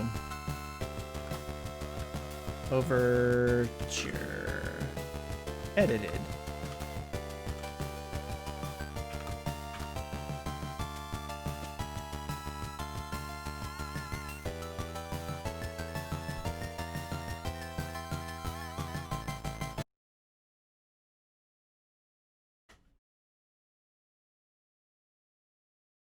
All right, export the label.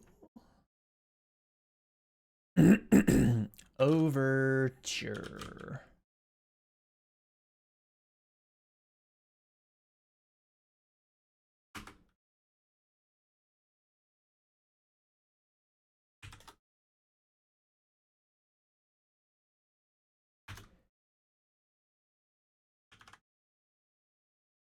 Now, when I'm exporting these edited WAV files, because I'm going for one lossy format to the same lossy format, there's going to be no loss in quality in these.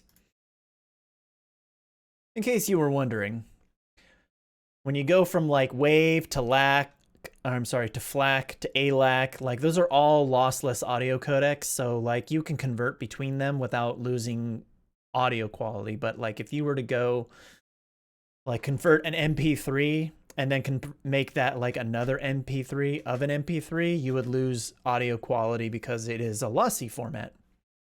And some form of compression is being done every time you do a conversion of it. Did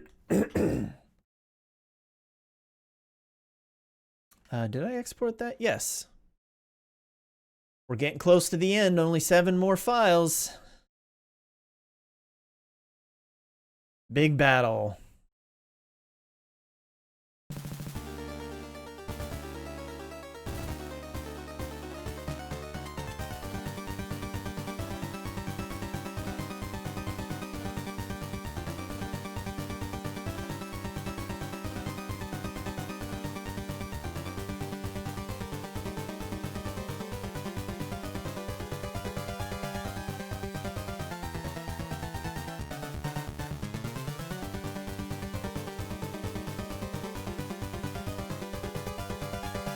Ooh. So the question is, do I even want to do an edit? What is this area?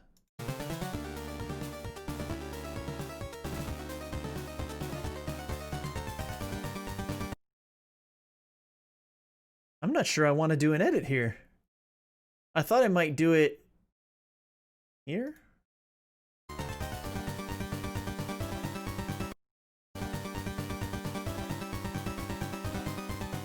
But I honestly don't think I need to. I think having this cool introduction is...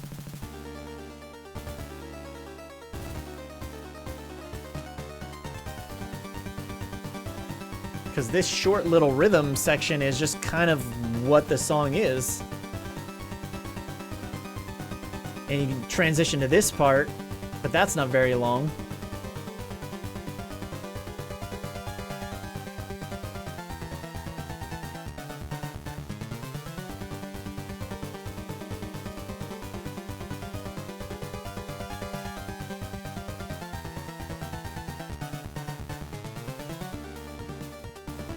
And even if I were to do an edit, it would probably end about right here.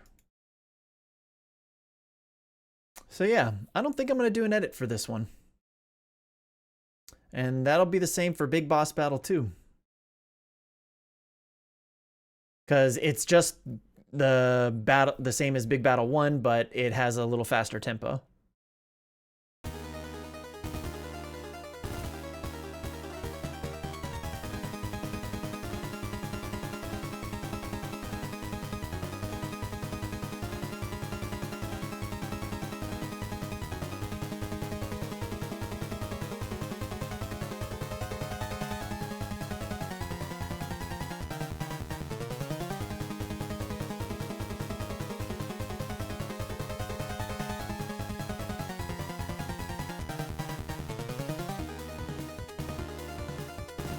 Yep. All clear. Strike a pose. Da-da-da. Oh, the wife is messaging me. Let's see what she has to say. Oh, she left work hella early.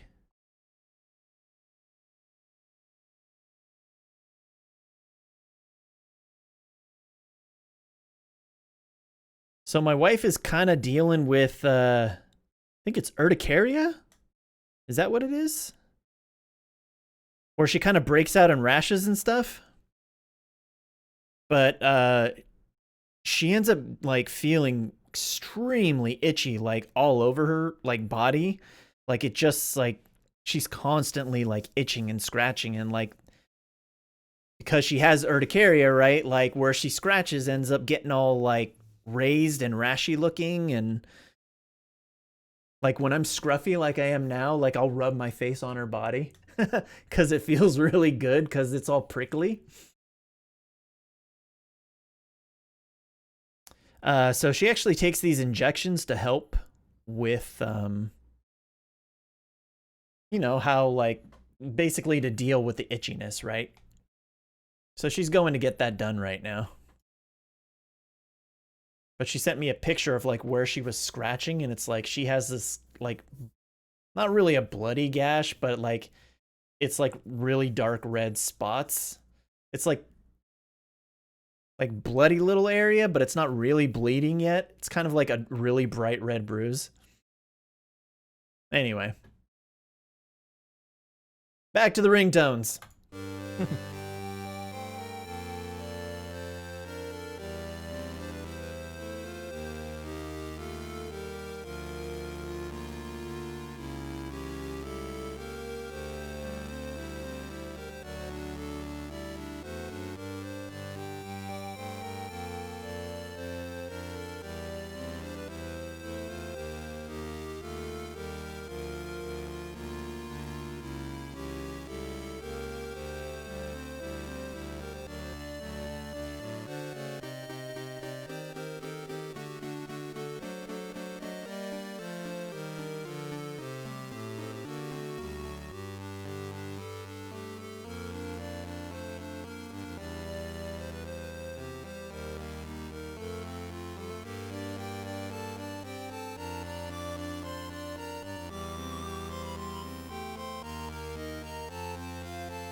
Let's see. Kind of missed where that transition was.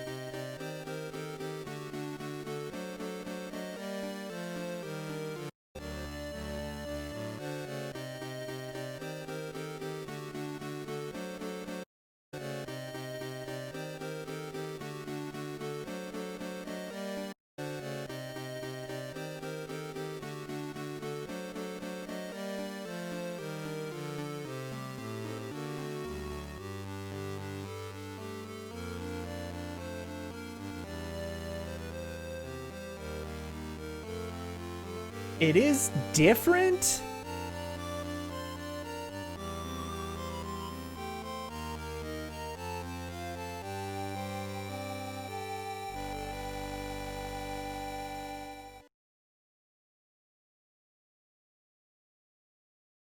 Like if I, but is it worth making an edit?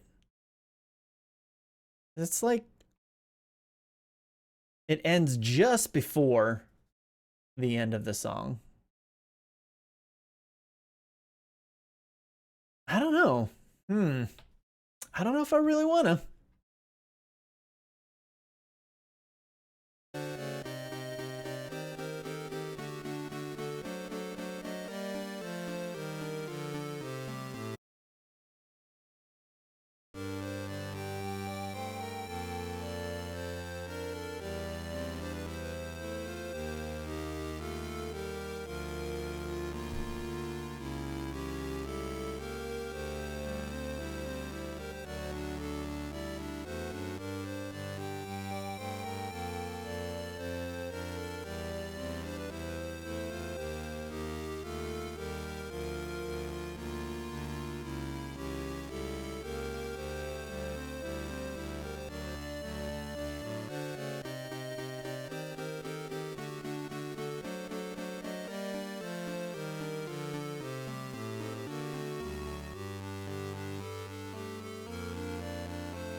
Kind of a tough call.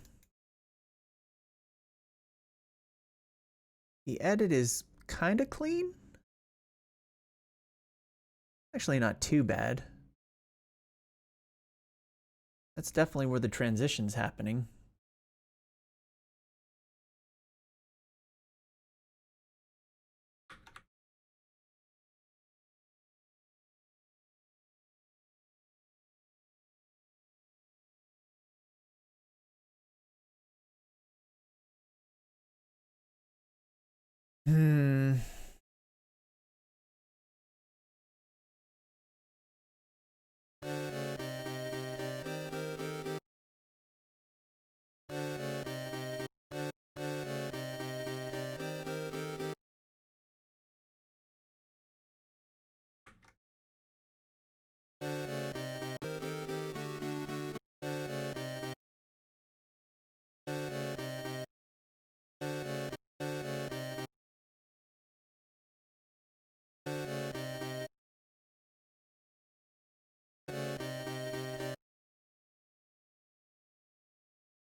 I definitely think it happens there.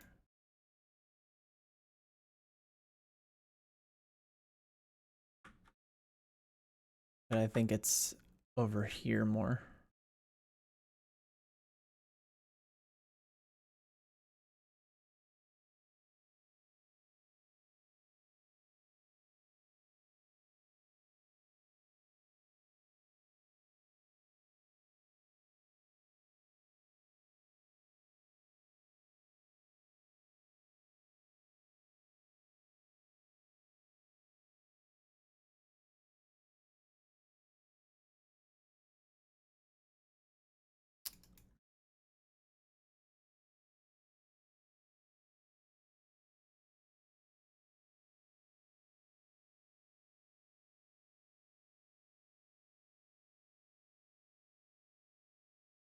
Yeah, I'm just questioning whether or not to do the edit, honestly. I mean, I guess I'm kind of already doing it anyway, so it doesn't matter. I might as well just finish it. I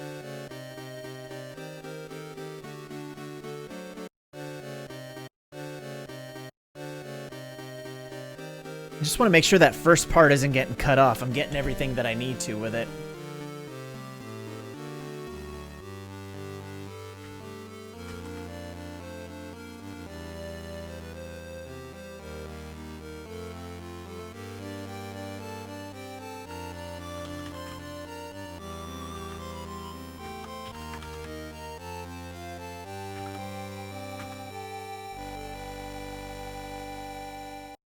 Yeah.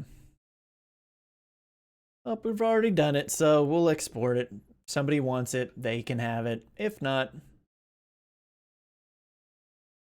no.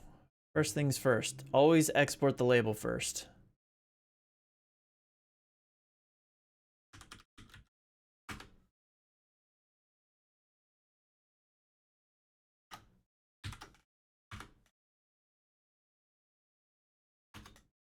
$43.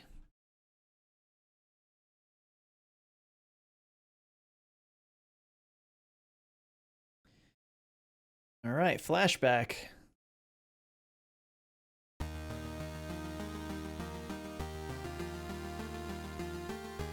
Looks like we might make an edit there. I forget what this, how this song transitions. We're about to find out, though. Oh yeah, we're making an edit there.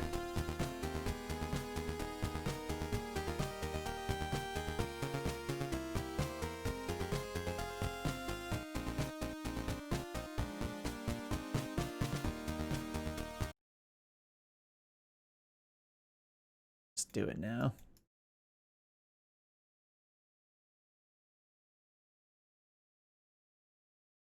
And I think this will be the last track we have to edit because the last two tracks are Losing a Life and Game Over. And those are not very long tracks.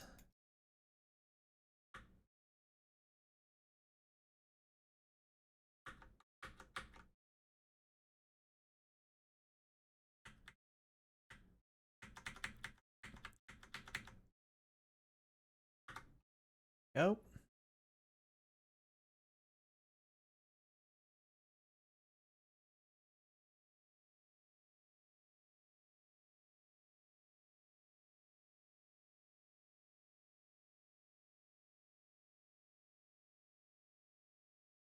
$31.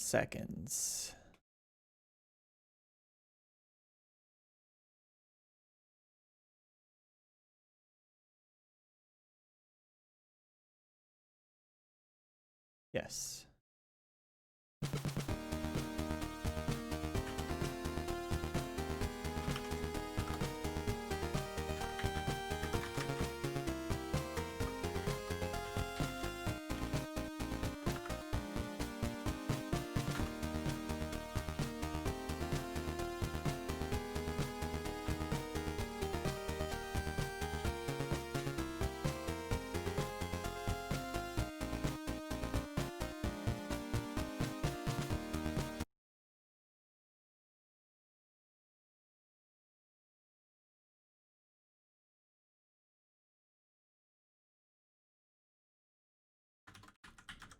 Back.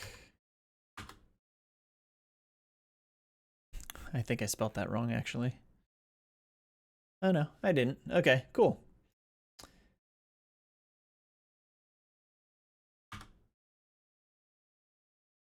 Actually, what we should have been doing is removing this part, too. But that's okay. We'll just do it for the other ones. All right, and just for completion,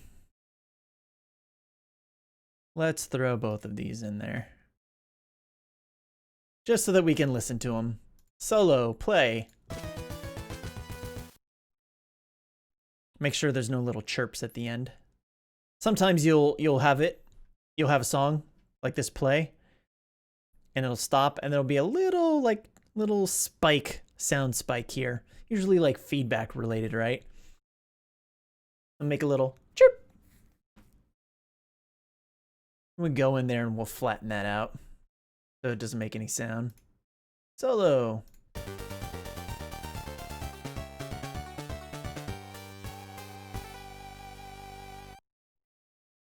Editing over. All right. So that's it, editing wise. Now comes the real tedious part. So what we're gonna do now is we gotta give this some track information. Let us come back to open this.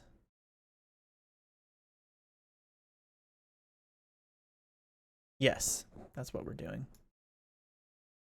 Because this has some stuff that we're gonna need for doing track stuff.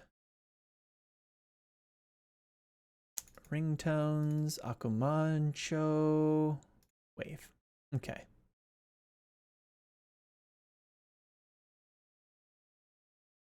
So here we're gonna, so I'm using a tool, for all my track editing, my file conversions. It's called DB PowerAnt. It's a paid file converter, and I've been using it for a number of years. Maybe download a torrent if you want to try it out, see if it's for you. I eventually just ended up buying a paid version. I think it's $40 for a single user. So I ended up just paying the money because I use it a lot for doing this and using it for other things. So it's definitely convenient.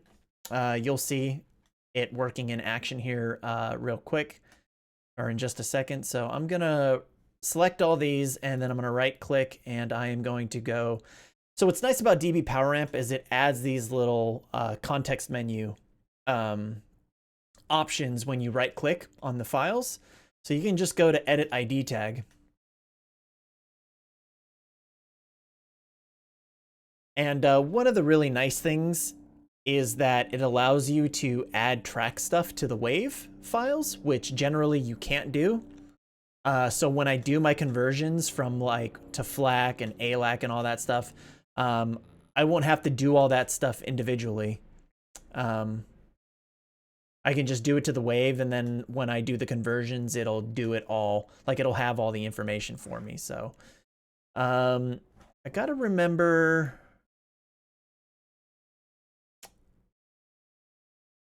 how, let's see.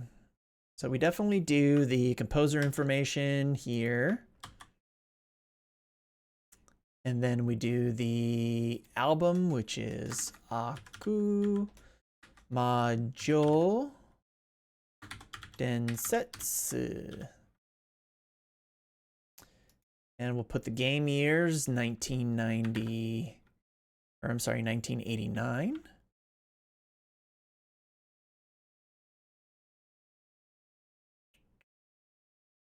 Where's the 8? There it is.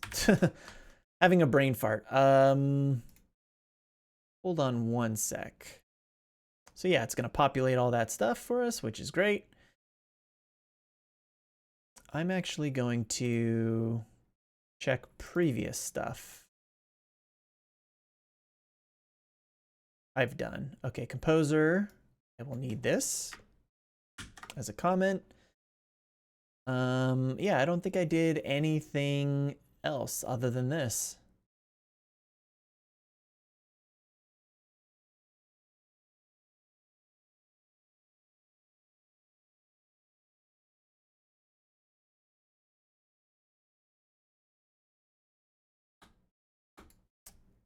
Get the ID tags for all these.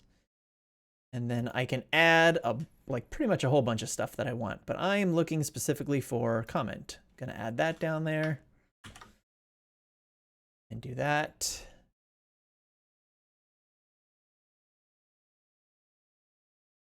Densetsu is spelt correctly. Okay, there we go. I'm gonna say okay.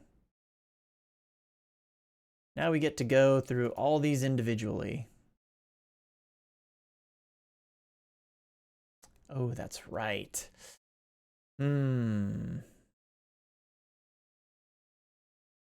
What's going to be the easiest way to do this? Yep, just going to have to do this.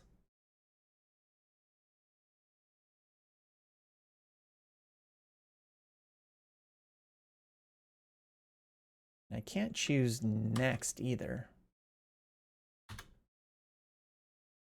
And track is 1.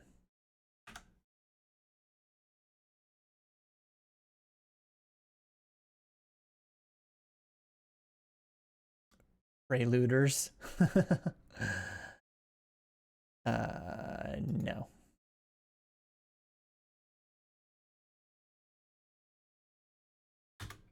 Gonna delete that there. It's probably just faster to type everything out.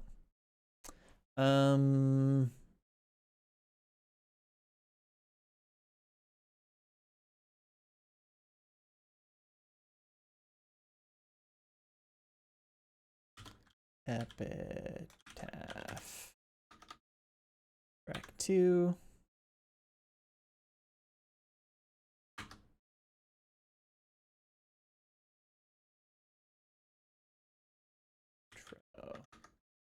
Track 3.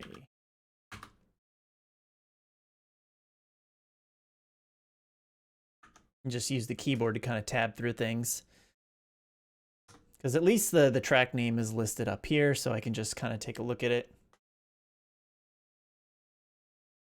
Begin.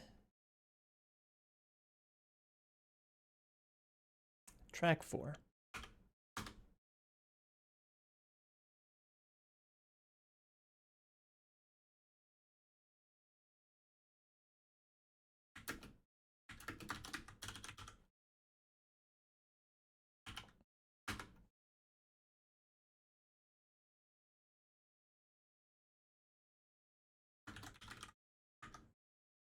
Six.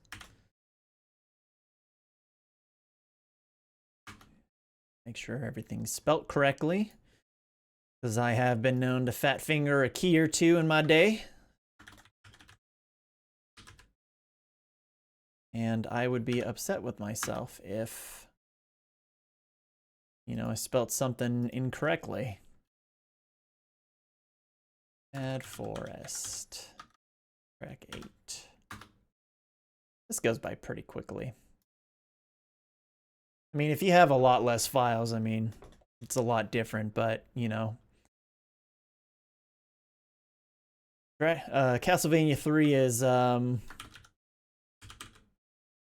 you know, not a short game by any means, and definitely has a very large soundtrack, even for Nintendo. I mean, even if you look at something like Mario 3, it's a huge game, right? Takes some time to play, but the number of tracks it has, you know, not even close to what Castlevania 3 has.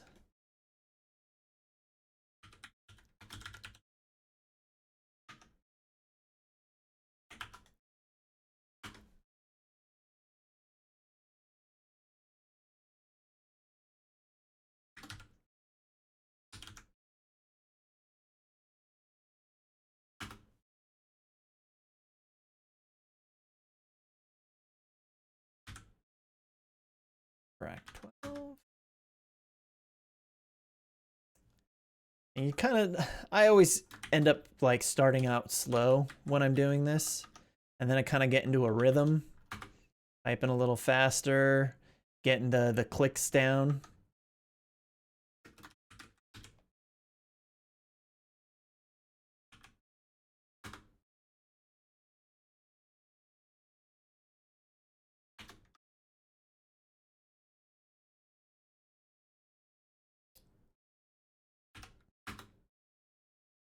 I was actually hoping I'd get a chance to maybe play the game a bit. Maybe I will before the wife comes home for the day. But if not, then I'll probably just play it next time. I'm sorry if you came here hoping there was going to be gameplay, but... Well, there might be a little bit of gameplay. Because I got to make a screenshot. What am I doing? Aquarius. Gotta take a, you know, I like to include album artwork when I do this. For people who download the soundtrack primarily, but, you know, if people want it for their ringtones, they have it available. And it's just a screenshot of the title screen, which I prefer to providing like box art, because the box art is like scans that people have done, and generally, you know, those scans aren't the best quality, and I like to provide something a little bit more higher in quality. So taking a screenshot of an emulator, outputting in RGB, you know, real sharp pixels, I think that is a great solution.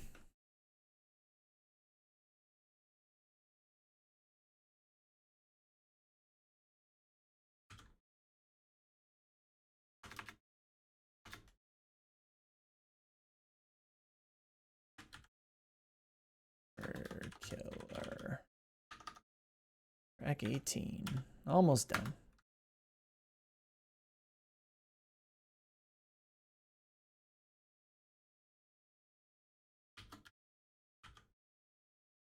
My typing's slow today. Primarily because I'm trying to be careful when I'm typing.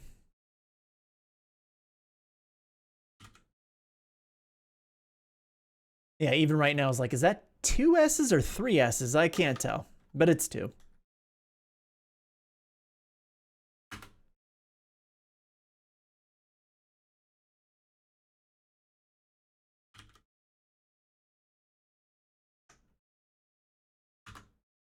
Oh, there you go, fat finger in it.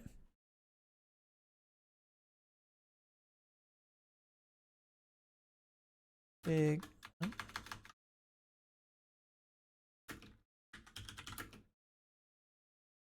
Big Battle 1. 22.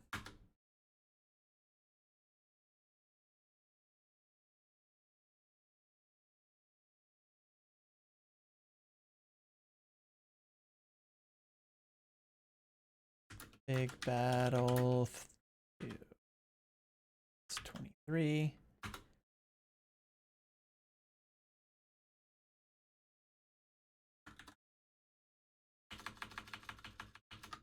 Tab first, then go all clear. Track 24.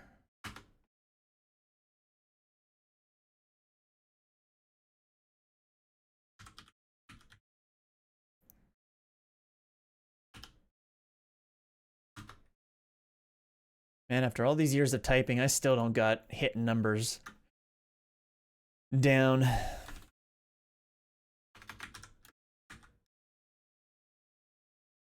Like, I got 2 down, but like, yeah.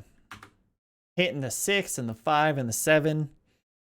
Tend to have a little trouble with that. Idle life. Lost. 27.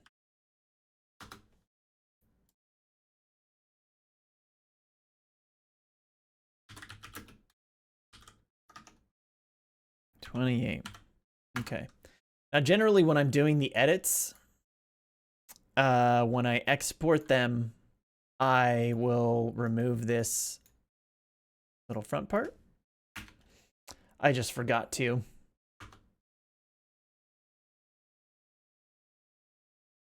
This time around.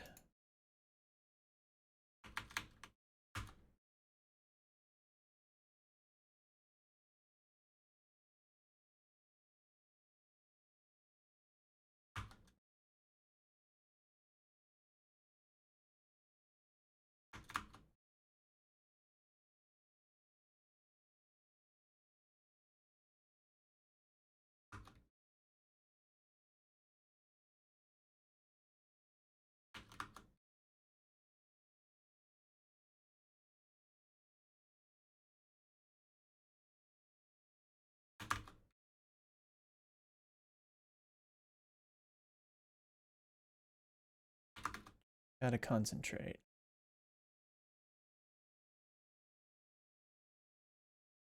Seven.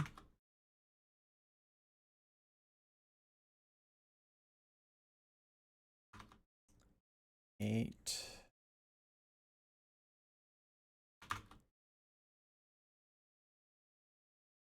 Once it's done, it's all you ever have to do ever again.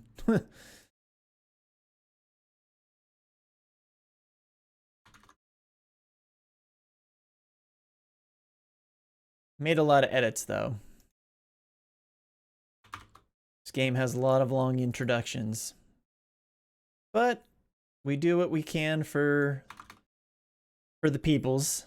There we go, all done.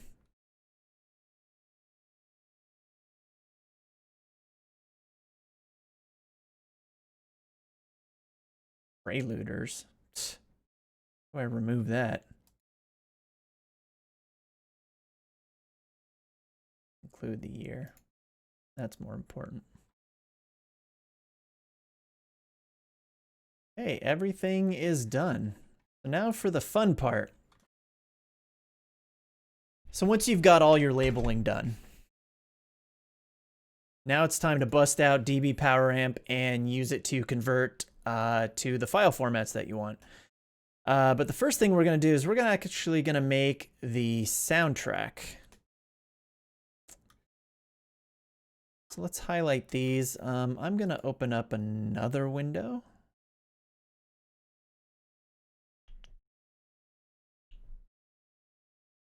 Thought I could do it here.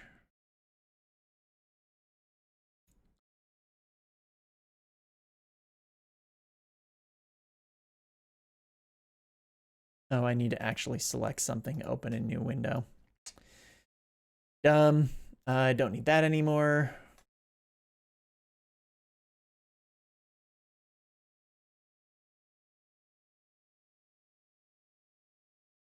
Let's see, RingtoneAttack. Here we go, NES soundtracks.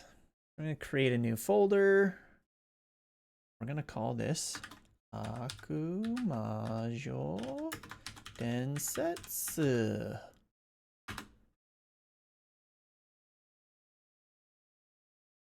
Okay. So we got everything highlighted here. Gonna right click, and then we got a convert to option with dB power amp. So we're just gonna select that.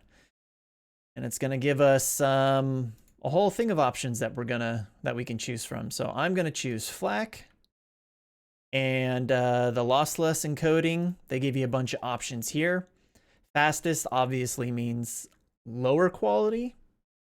So we're just going to select uncompressed. And then we're going to change our output folder to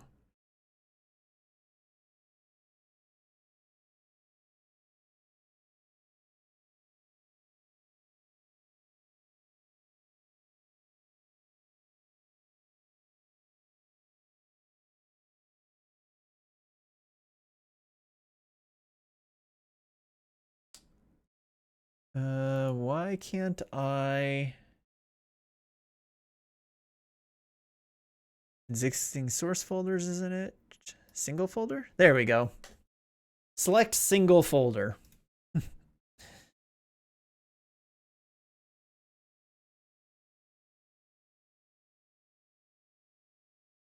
Select that folder. So right now we have an added effect, which we're just going to go ahead and we're going to remove it for now, because it's the effect is setting the max length time to 30 seconds. And since this is a soundtrack, we don't want to do that. So we're just going to remove it for now, and we'll put it back here in just a sec, and we're going to click convert. And because I have so many cores, it converts everything so quickly, which is awesome. So yeah, you right click and you can look at the info somewhere. Or is it just properties? There you go, audio properties. Wait, why does it say the artist is the Preluders?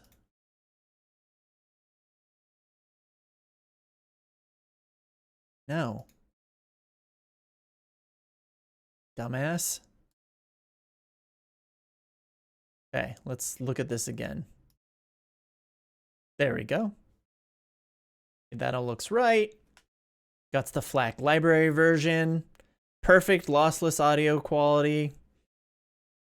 18 megabytes. Not bad. You can go in here and edit stuff too if you wanted to further. That's everything for that. So now we're going to, actually, let's come back here now, edit this, and we can delete that, say okay. Sure, there's no other preluders or whatever. Okay, now we're gonna select everything. It's the soundtrack. We don't need the edited stuff. We just want the main soundtrack. I'm gonna right click, convert to again. And this time we're going to add the DSP effect. And you just click add, come here, and you got a whole list of things you can choose from. Is there, maybe I can lift this up a little higher so you can see more options. Or I can even just change my scene since I have part of this cut off. But it doesn't really matter. You're gonna just come up here and there should be a maximum length. Just select that and it'll give you specifically what you want to do. Just put 30 seconds and click OK. Now this one, single folder. Gonna have to go back here and go to ringtones, Akumajou Densetsu, and I got a bunch of file folders. I'm actually thinking about just limiting this to FLAC and ALAC, and then if like somebody wants to make MP3 versions of it, they can. Primarily just to save space on my computer and to save space on my cloud, my file sharing account on MediaFire. You know, I only have so much space, right? And these are going to take up a lot of space quickly as I do more and more of these. So, but for now, probably For this one, I will include the other file formats. Maybe not. Maybe I will just do ALAC and FLAC. I think I'm just going to do that. Because if somebody wants to convert to MP3, they frickin' can.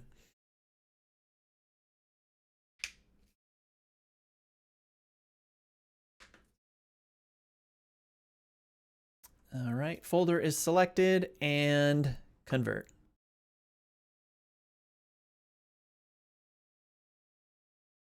Look at all that core power.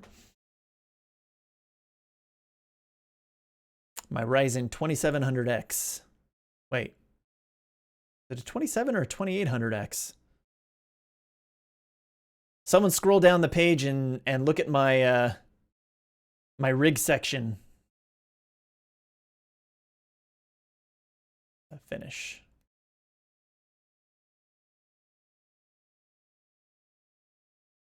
Those are all there, and that all looks good.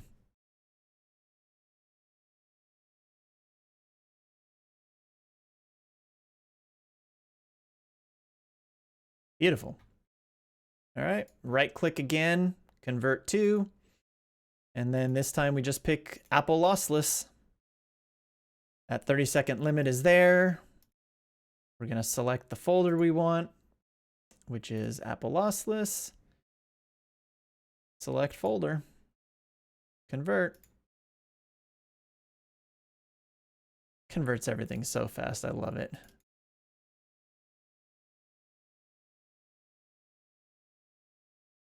M4A.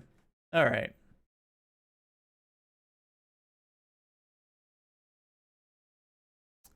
So one of the things you need to do if you have an iPhone, which is super fucking stupid, is that if you want to add ringtones, you can't just add music to your phone and then play it as a ringtone, because it has to be in a specific file format, and that file format is M4R, which is for ringtone. So if you want to play these as a ringtone, you have to go through and you have to change all of these files, all 44 of them, to M4R.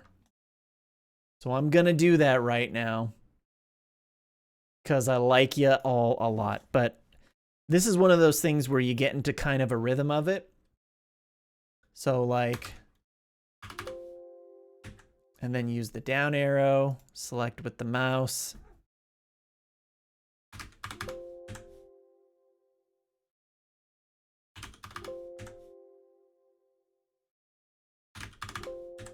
And you'll see all the title information disappearing. That's normal. It's just Windows not being able to recognize the audio file.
Oh, now I'm just going to leave it here. And now all I have to do is click instead of moving the mouse.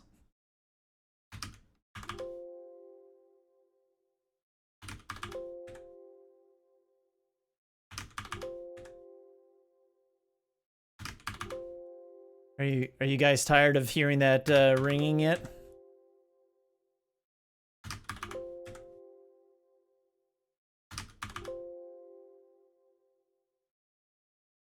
Because I can mute the desktop audio.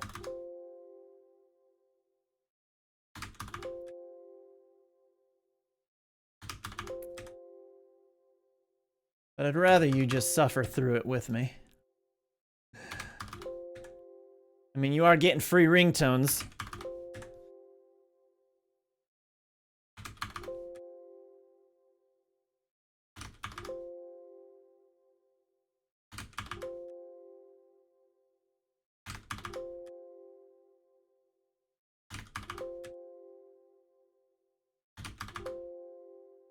Two more.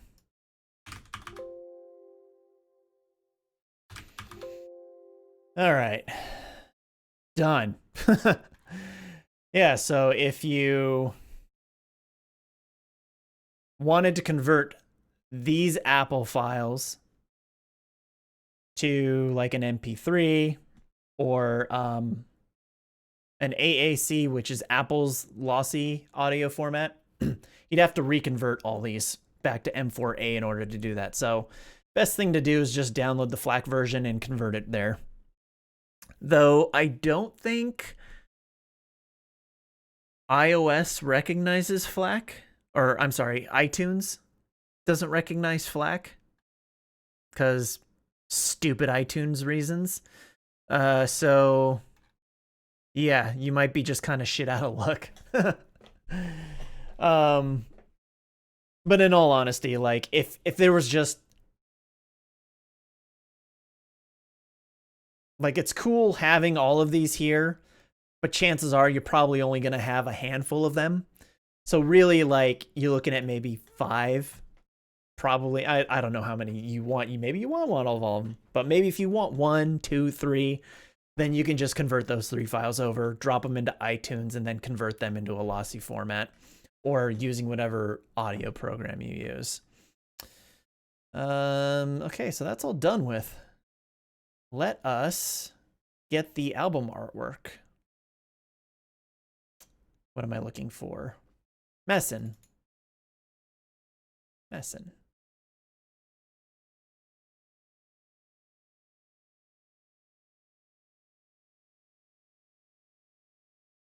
Let's see. File, open.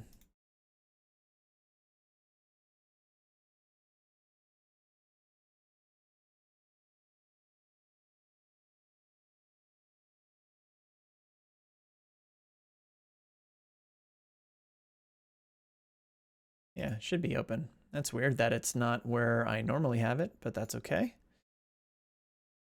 Console video games, NES. Here we go. Let's search for Aku. Oh, what's the difference between these two? Actually, here, let me switch over. Let's check out what Dracula is. Akumajou Dracula.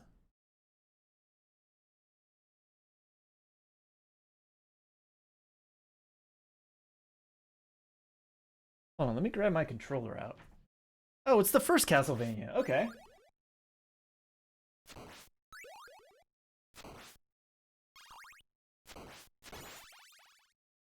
Do, because computer sucks at this game. Dumbass, don't stand right on top of it.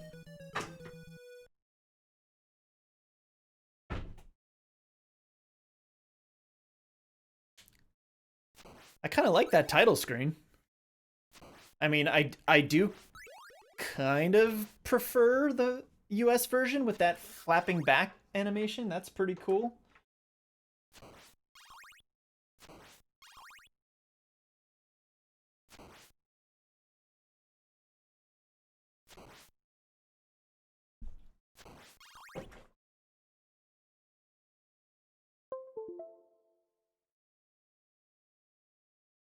Let's see.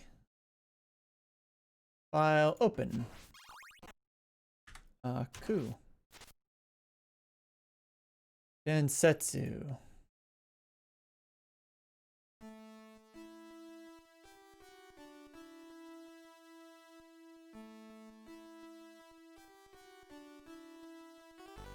Oh shit, look at that animation.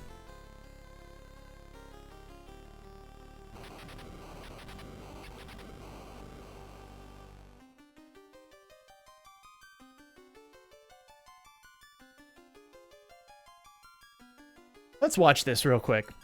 Just because.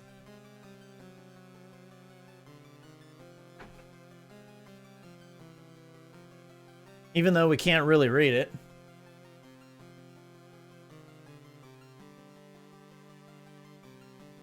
I think there's like some interesting sprite images in this.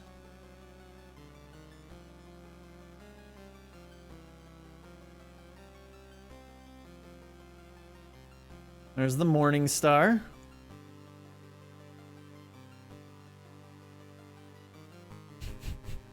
Gus coming out of nowhere. Gussie, what are you doing?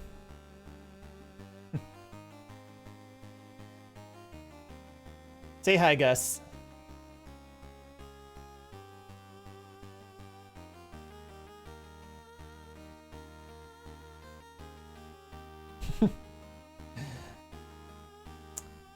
Yes, Gussie, you cute as shit.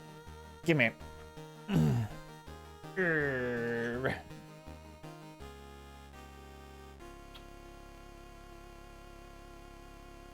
That's why I have the cat post there, so you can like hang out there while I'm doing this.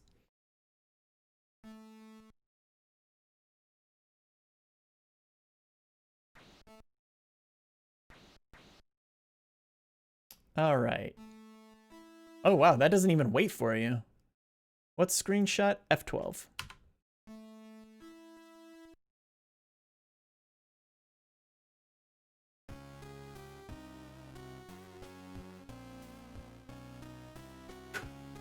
Okay.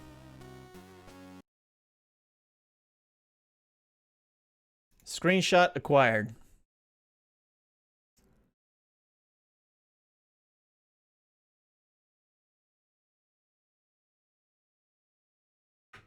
So I just do a copy and come over here and paste it in. Oops. Come on. There we go. That's what I was trying to do. And it's a nice PNG file.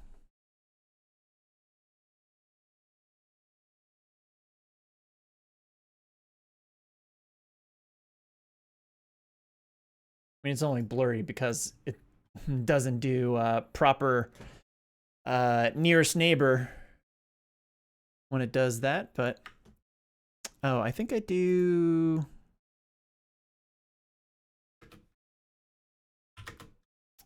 album artwork.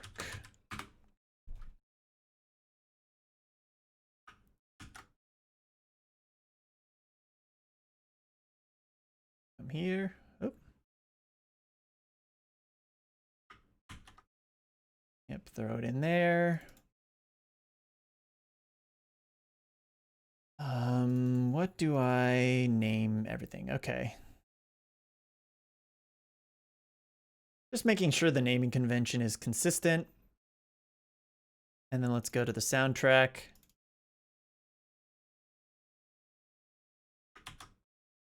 Put that there too. And then from here, Control A, right click, go to 7-zip, and add to archive.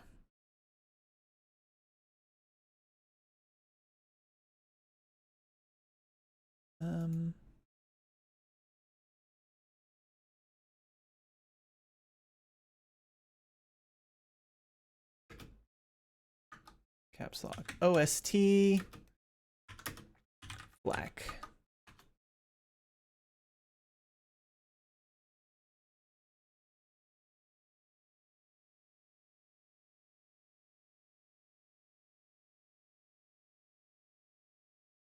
And there we go.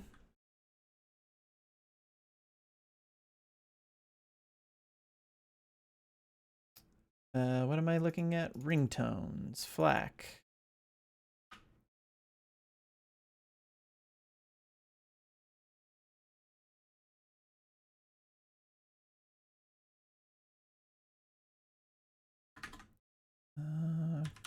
Akumajou Densetsu.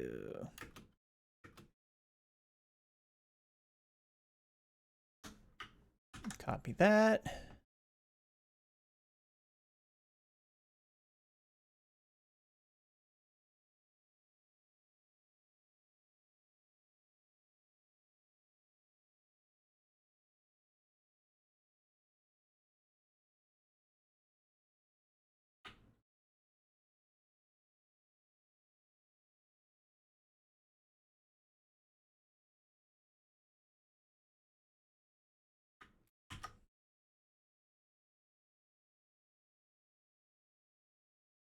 All right. So with that, that's pretty much it. Now I just have to upload them up to MediaFire. I'll post links in the Discord. So if you're not following, or yeah, if you haven't joined the Discord, scroll down, join the Discord. I'll be posting them in the RingtoneAttack channel. Free to download. Just download them and enjoy. Let's see. What time is it? I think I got some time. Why don't we play? Why don't we play a little games? We did some work. Let's play some games. Let's play a little Akumajou Densetsu. Huh? Does that sound like fun? Something we should do?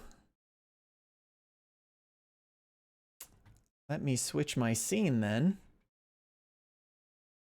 I'll play a little bit. It's been a while since I played that game though. Oh, there's my scene.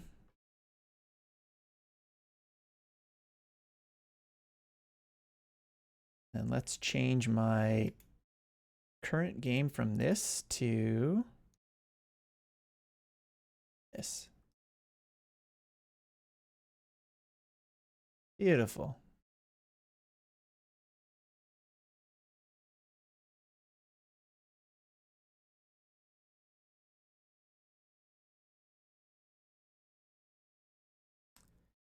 And recent files, Densetsu.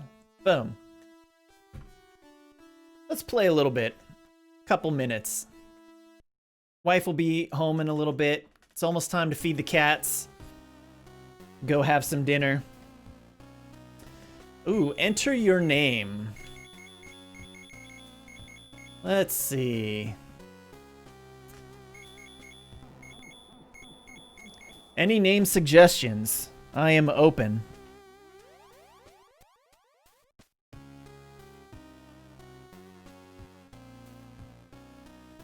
In lieu of no name suggestions, we will default to me.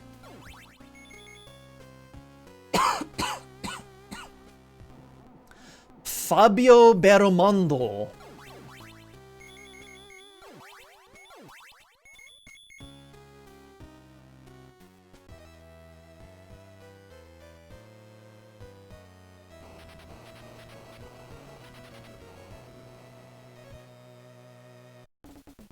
That cape swag.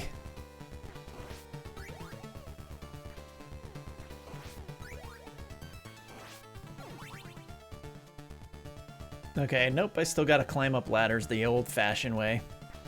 Or steps the old-fashioned way.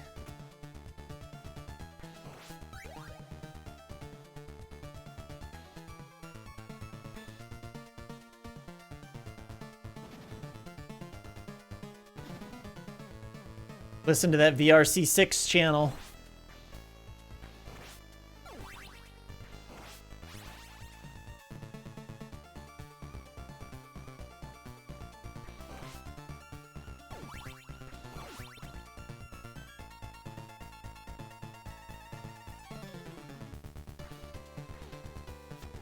Oops, didn't mean to throw that. Oh, there's like bats around here, aren't there? Oh yeah, I see them. Can I? Hahaha. Expert knife thrower here.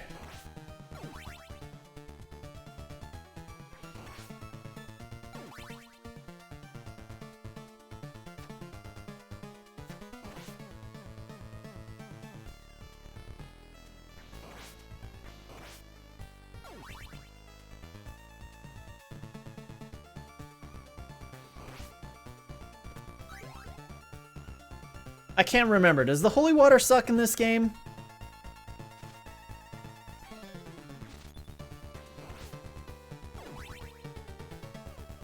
I honestly don't remember.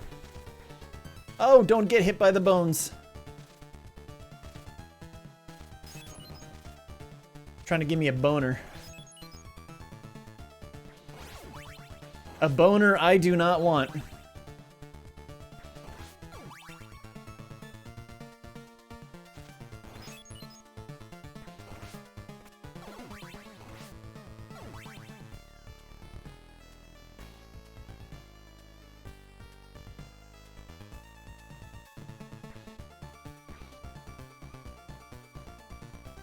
Just for shits and giggles.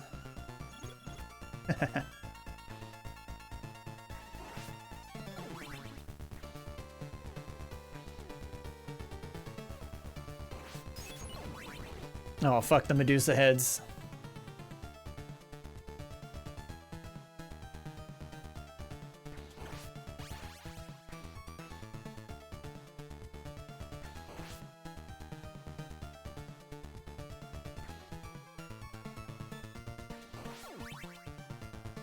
Gus, you are not... No. Don't do that. Stupid cat. Get away. He's trying to get up on the top of my desk.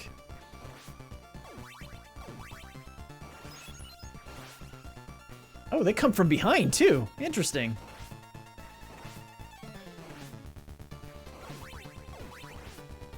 Ooh. I'm sure it's not a bad weapon. I don't even remember what the first boss is. Is it like a skeleton guy or something? He's got like a sword.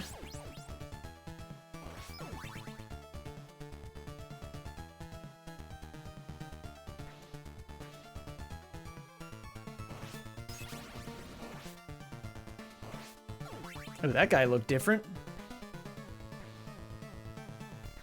There we go. That's what you're supposed to do.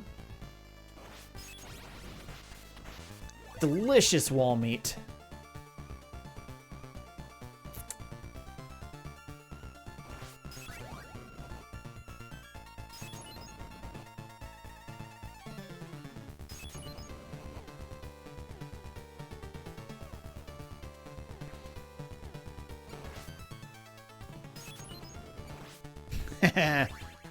Die.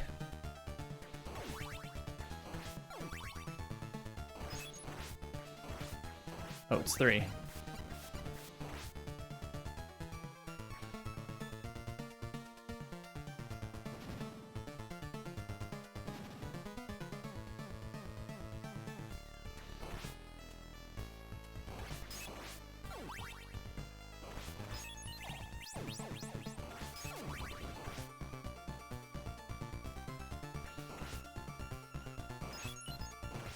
Ah, no!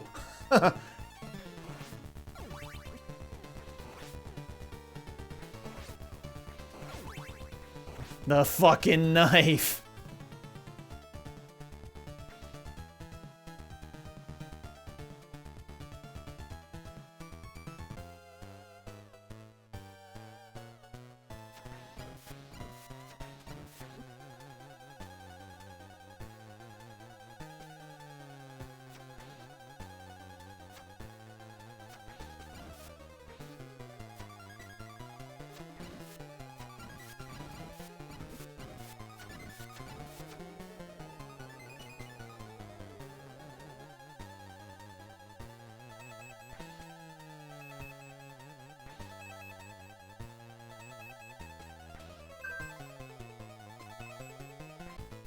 Yeah, pose.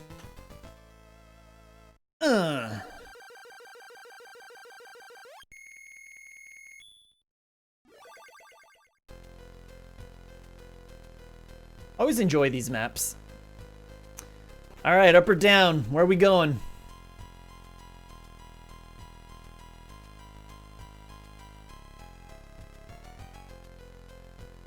How do we get to Sypha? Is it down? Or she through the clock tower? That felt good. I can't remember. Fuck the clock tower.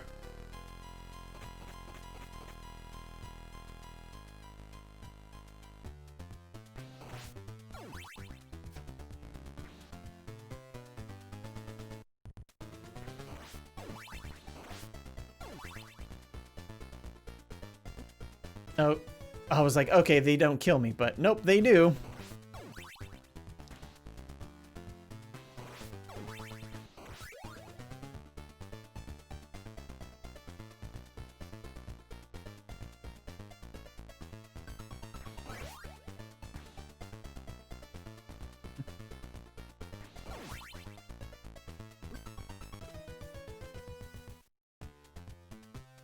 Okay, hold on. I'm looking at the replay on that. I was nowhere even near them! That's what I thought! I wasn't even close! Stupid fucking hitbox. A bunch of shit!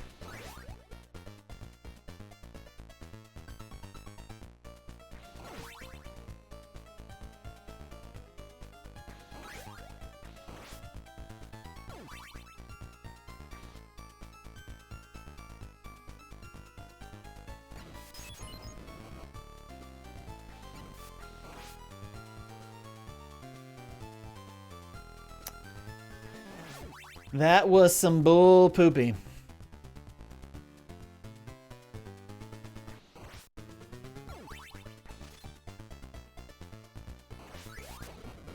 Fucking knife again.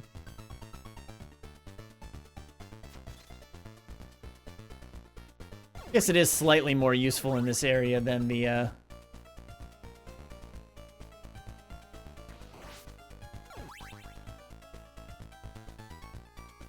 slightly more useful than the holy water.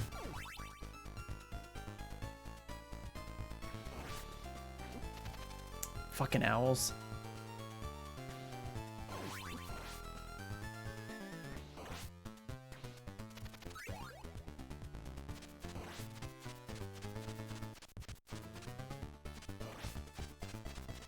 Eat my boomerang of death.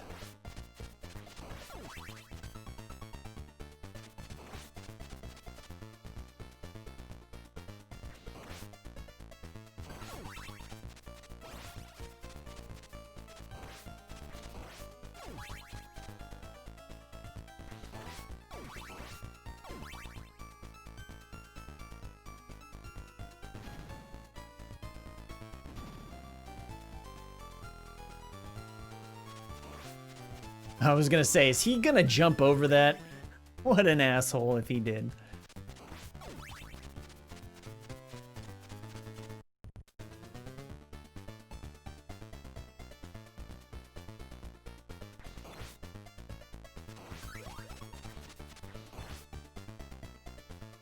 I need some wall meat.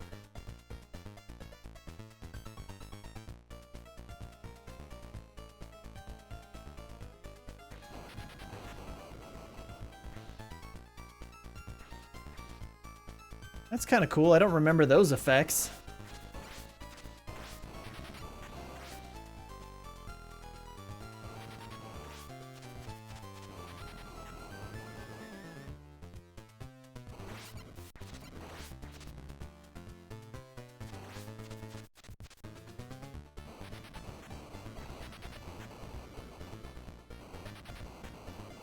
Well, at least I don't remember those effects in the original game.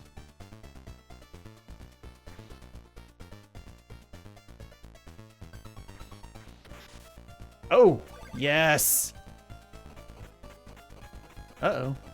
That's interesting.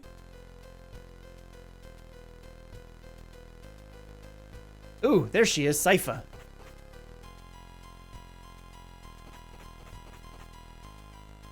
Get her blue balls of death.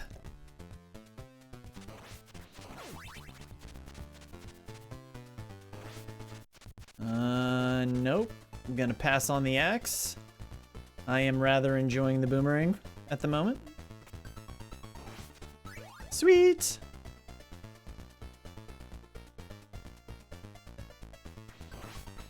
Did these things explode? Is that what they do?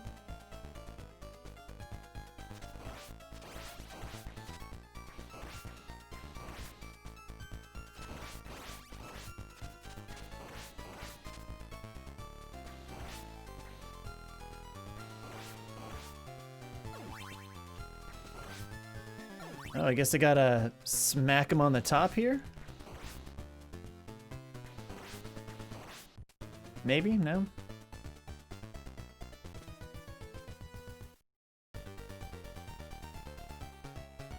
How did I miss that? Somebody explain that to me?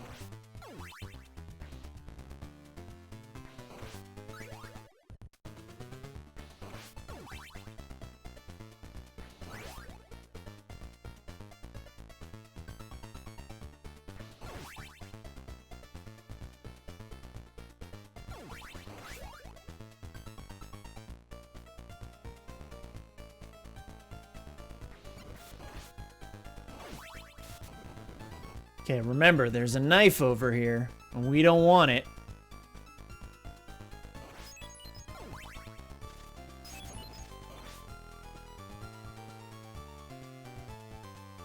Oh, asshole?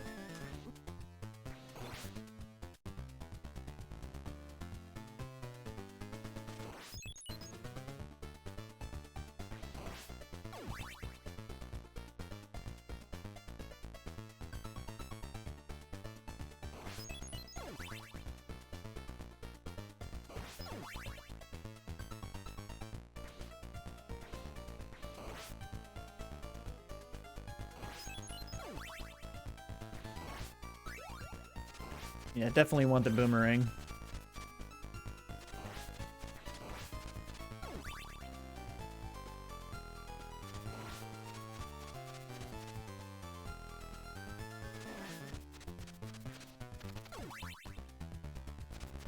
Aw, you jerk off. Gotcha. Nice. I will take that.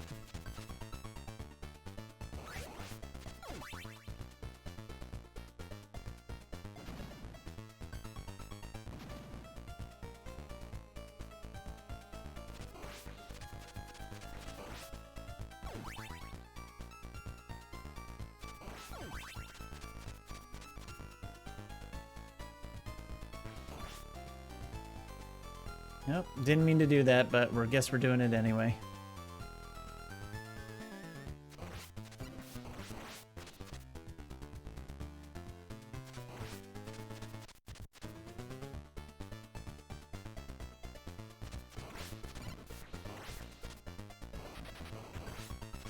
Kill those guys before they get all hoppy-woppy. Okay, let's not forget our wall meat.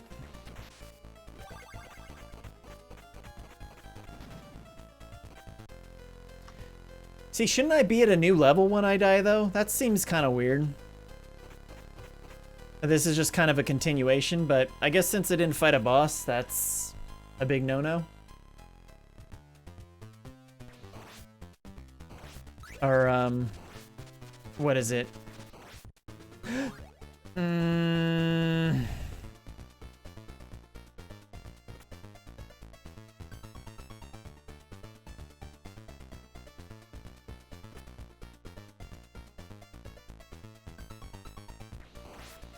I mean, I guess the axe has that same kind of...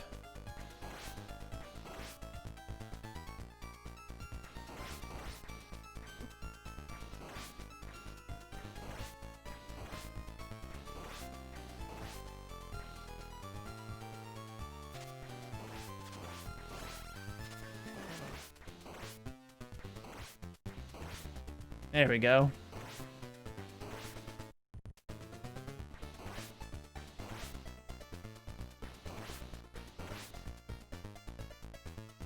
Okay, let's make the jump this time.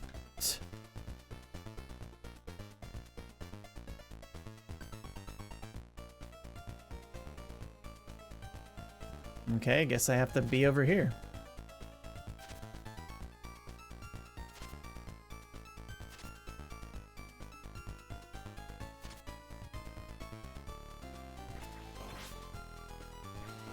Bitch!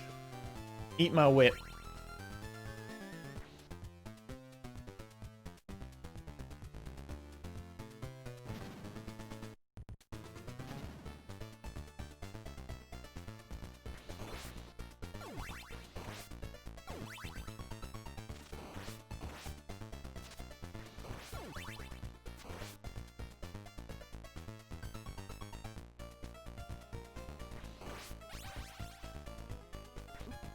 Oh, asshole.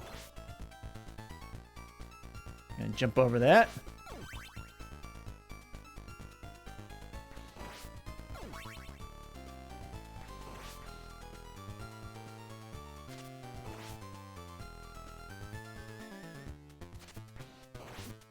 Oh, see, I knew it. Through those fucking spiders.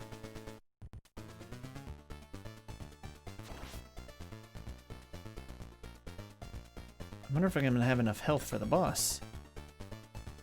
Maybe if the game is generous and gives me some wall meat, that would be nice.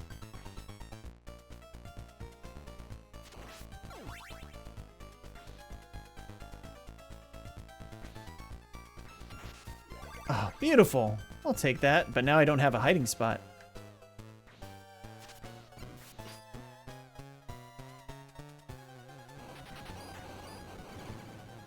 Oh.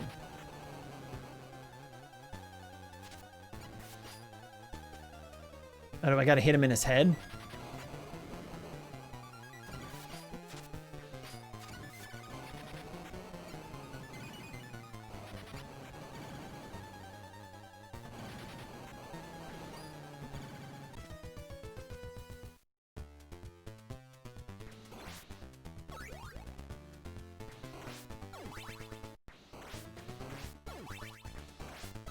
It's probably easier to just jump up and hit him anyway. God damn it.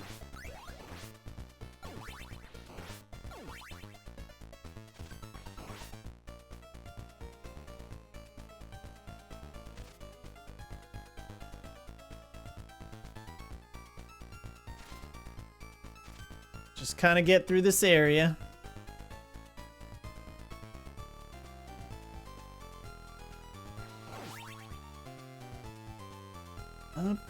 Looks like we're gonna have to call it a day after this. Oh,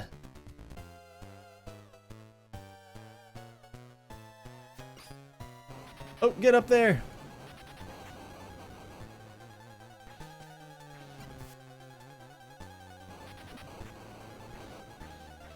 Guess I can just sit up here and mash buttons. Or not.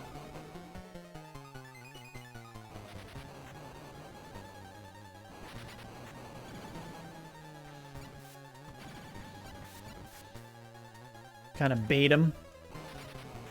I got wall meat if I need it though, which is nice.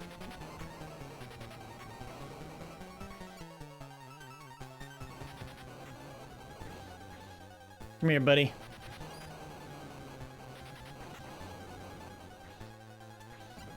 This AI is smart.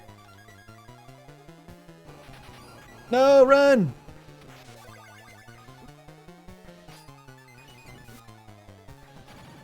I'm probably still gonna die anyway. No, we got him. That was a terrible thing.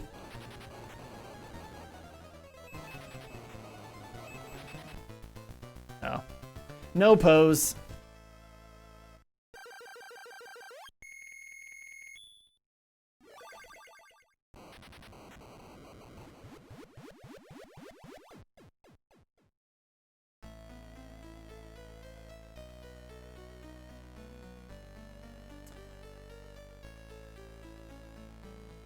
Sorry, Sypha, but I don't know what you're saying.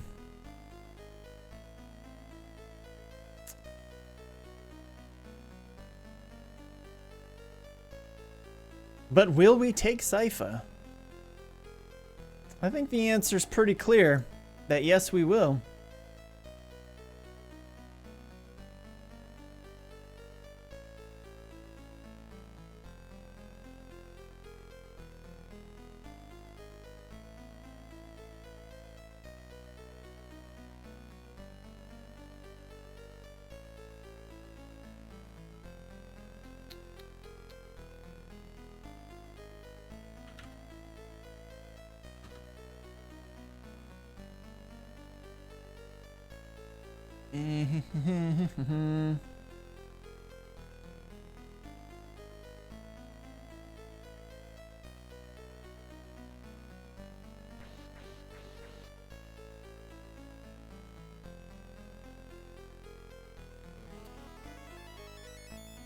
Shaking hands with my future wife.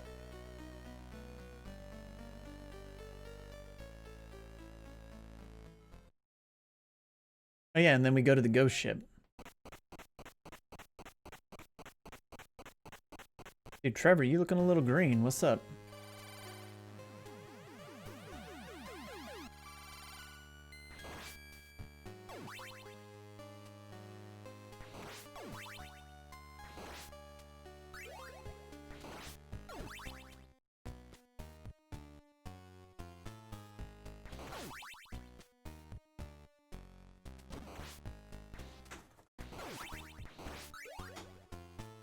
Oh, well, that's...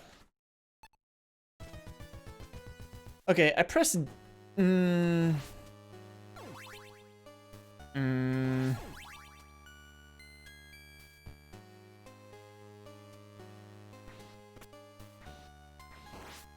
No, that did not happen. I was pressing down. Was pressing the down button.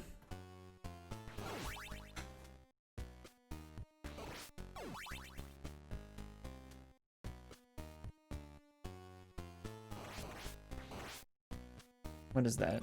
Oh, invisibility juice.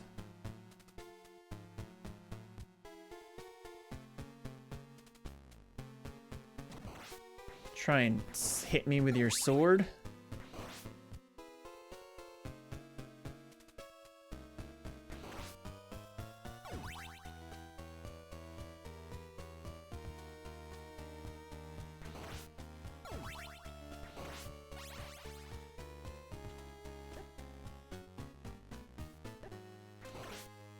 Get off the goddamn ladder.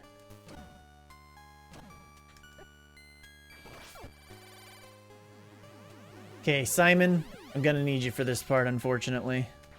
Oh, Simon doesn't even have a whip.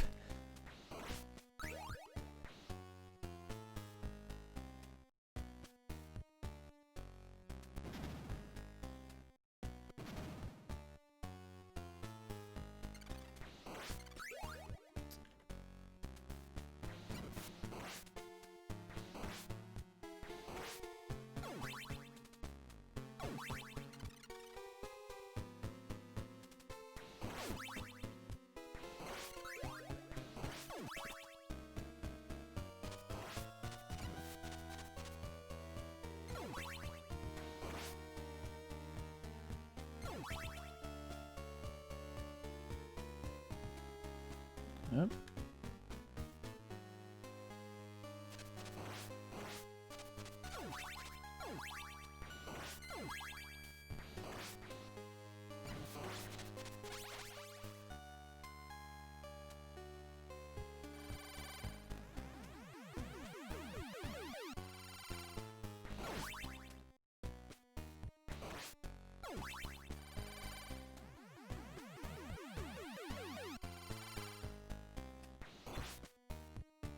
Yes, Gessie, you cute boy.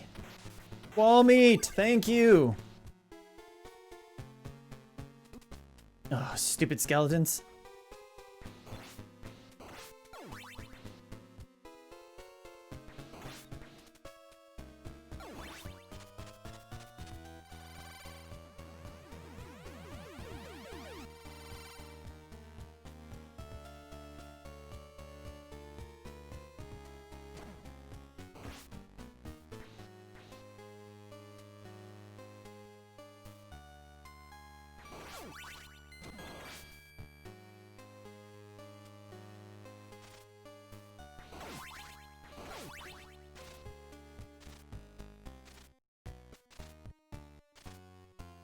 Don't be an asshole, Mr. Bone Man.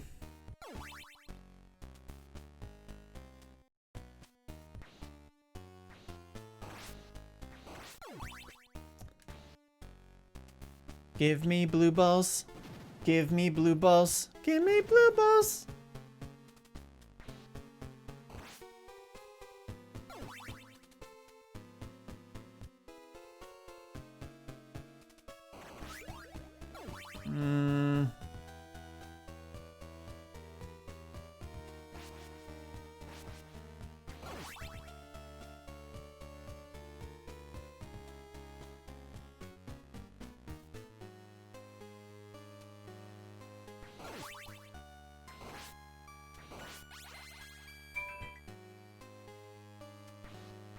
All right, I don't even know how close we are to a boss, but I think I do gotta call it a day. The wife is calling me. Oh, we're at a boss now.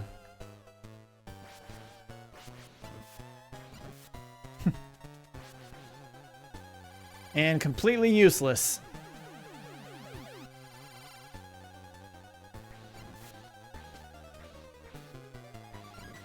I guess just duck and... Oh, well, that's... All right, well, we'll call it there. Like I said, I will post the ringtones up tonight and post links, or I will upload tonight, post links in the Discord. So yeah, thank you guys for coming and hanging out, and yeah, we will see you next time. Have a good night. There we go.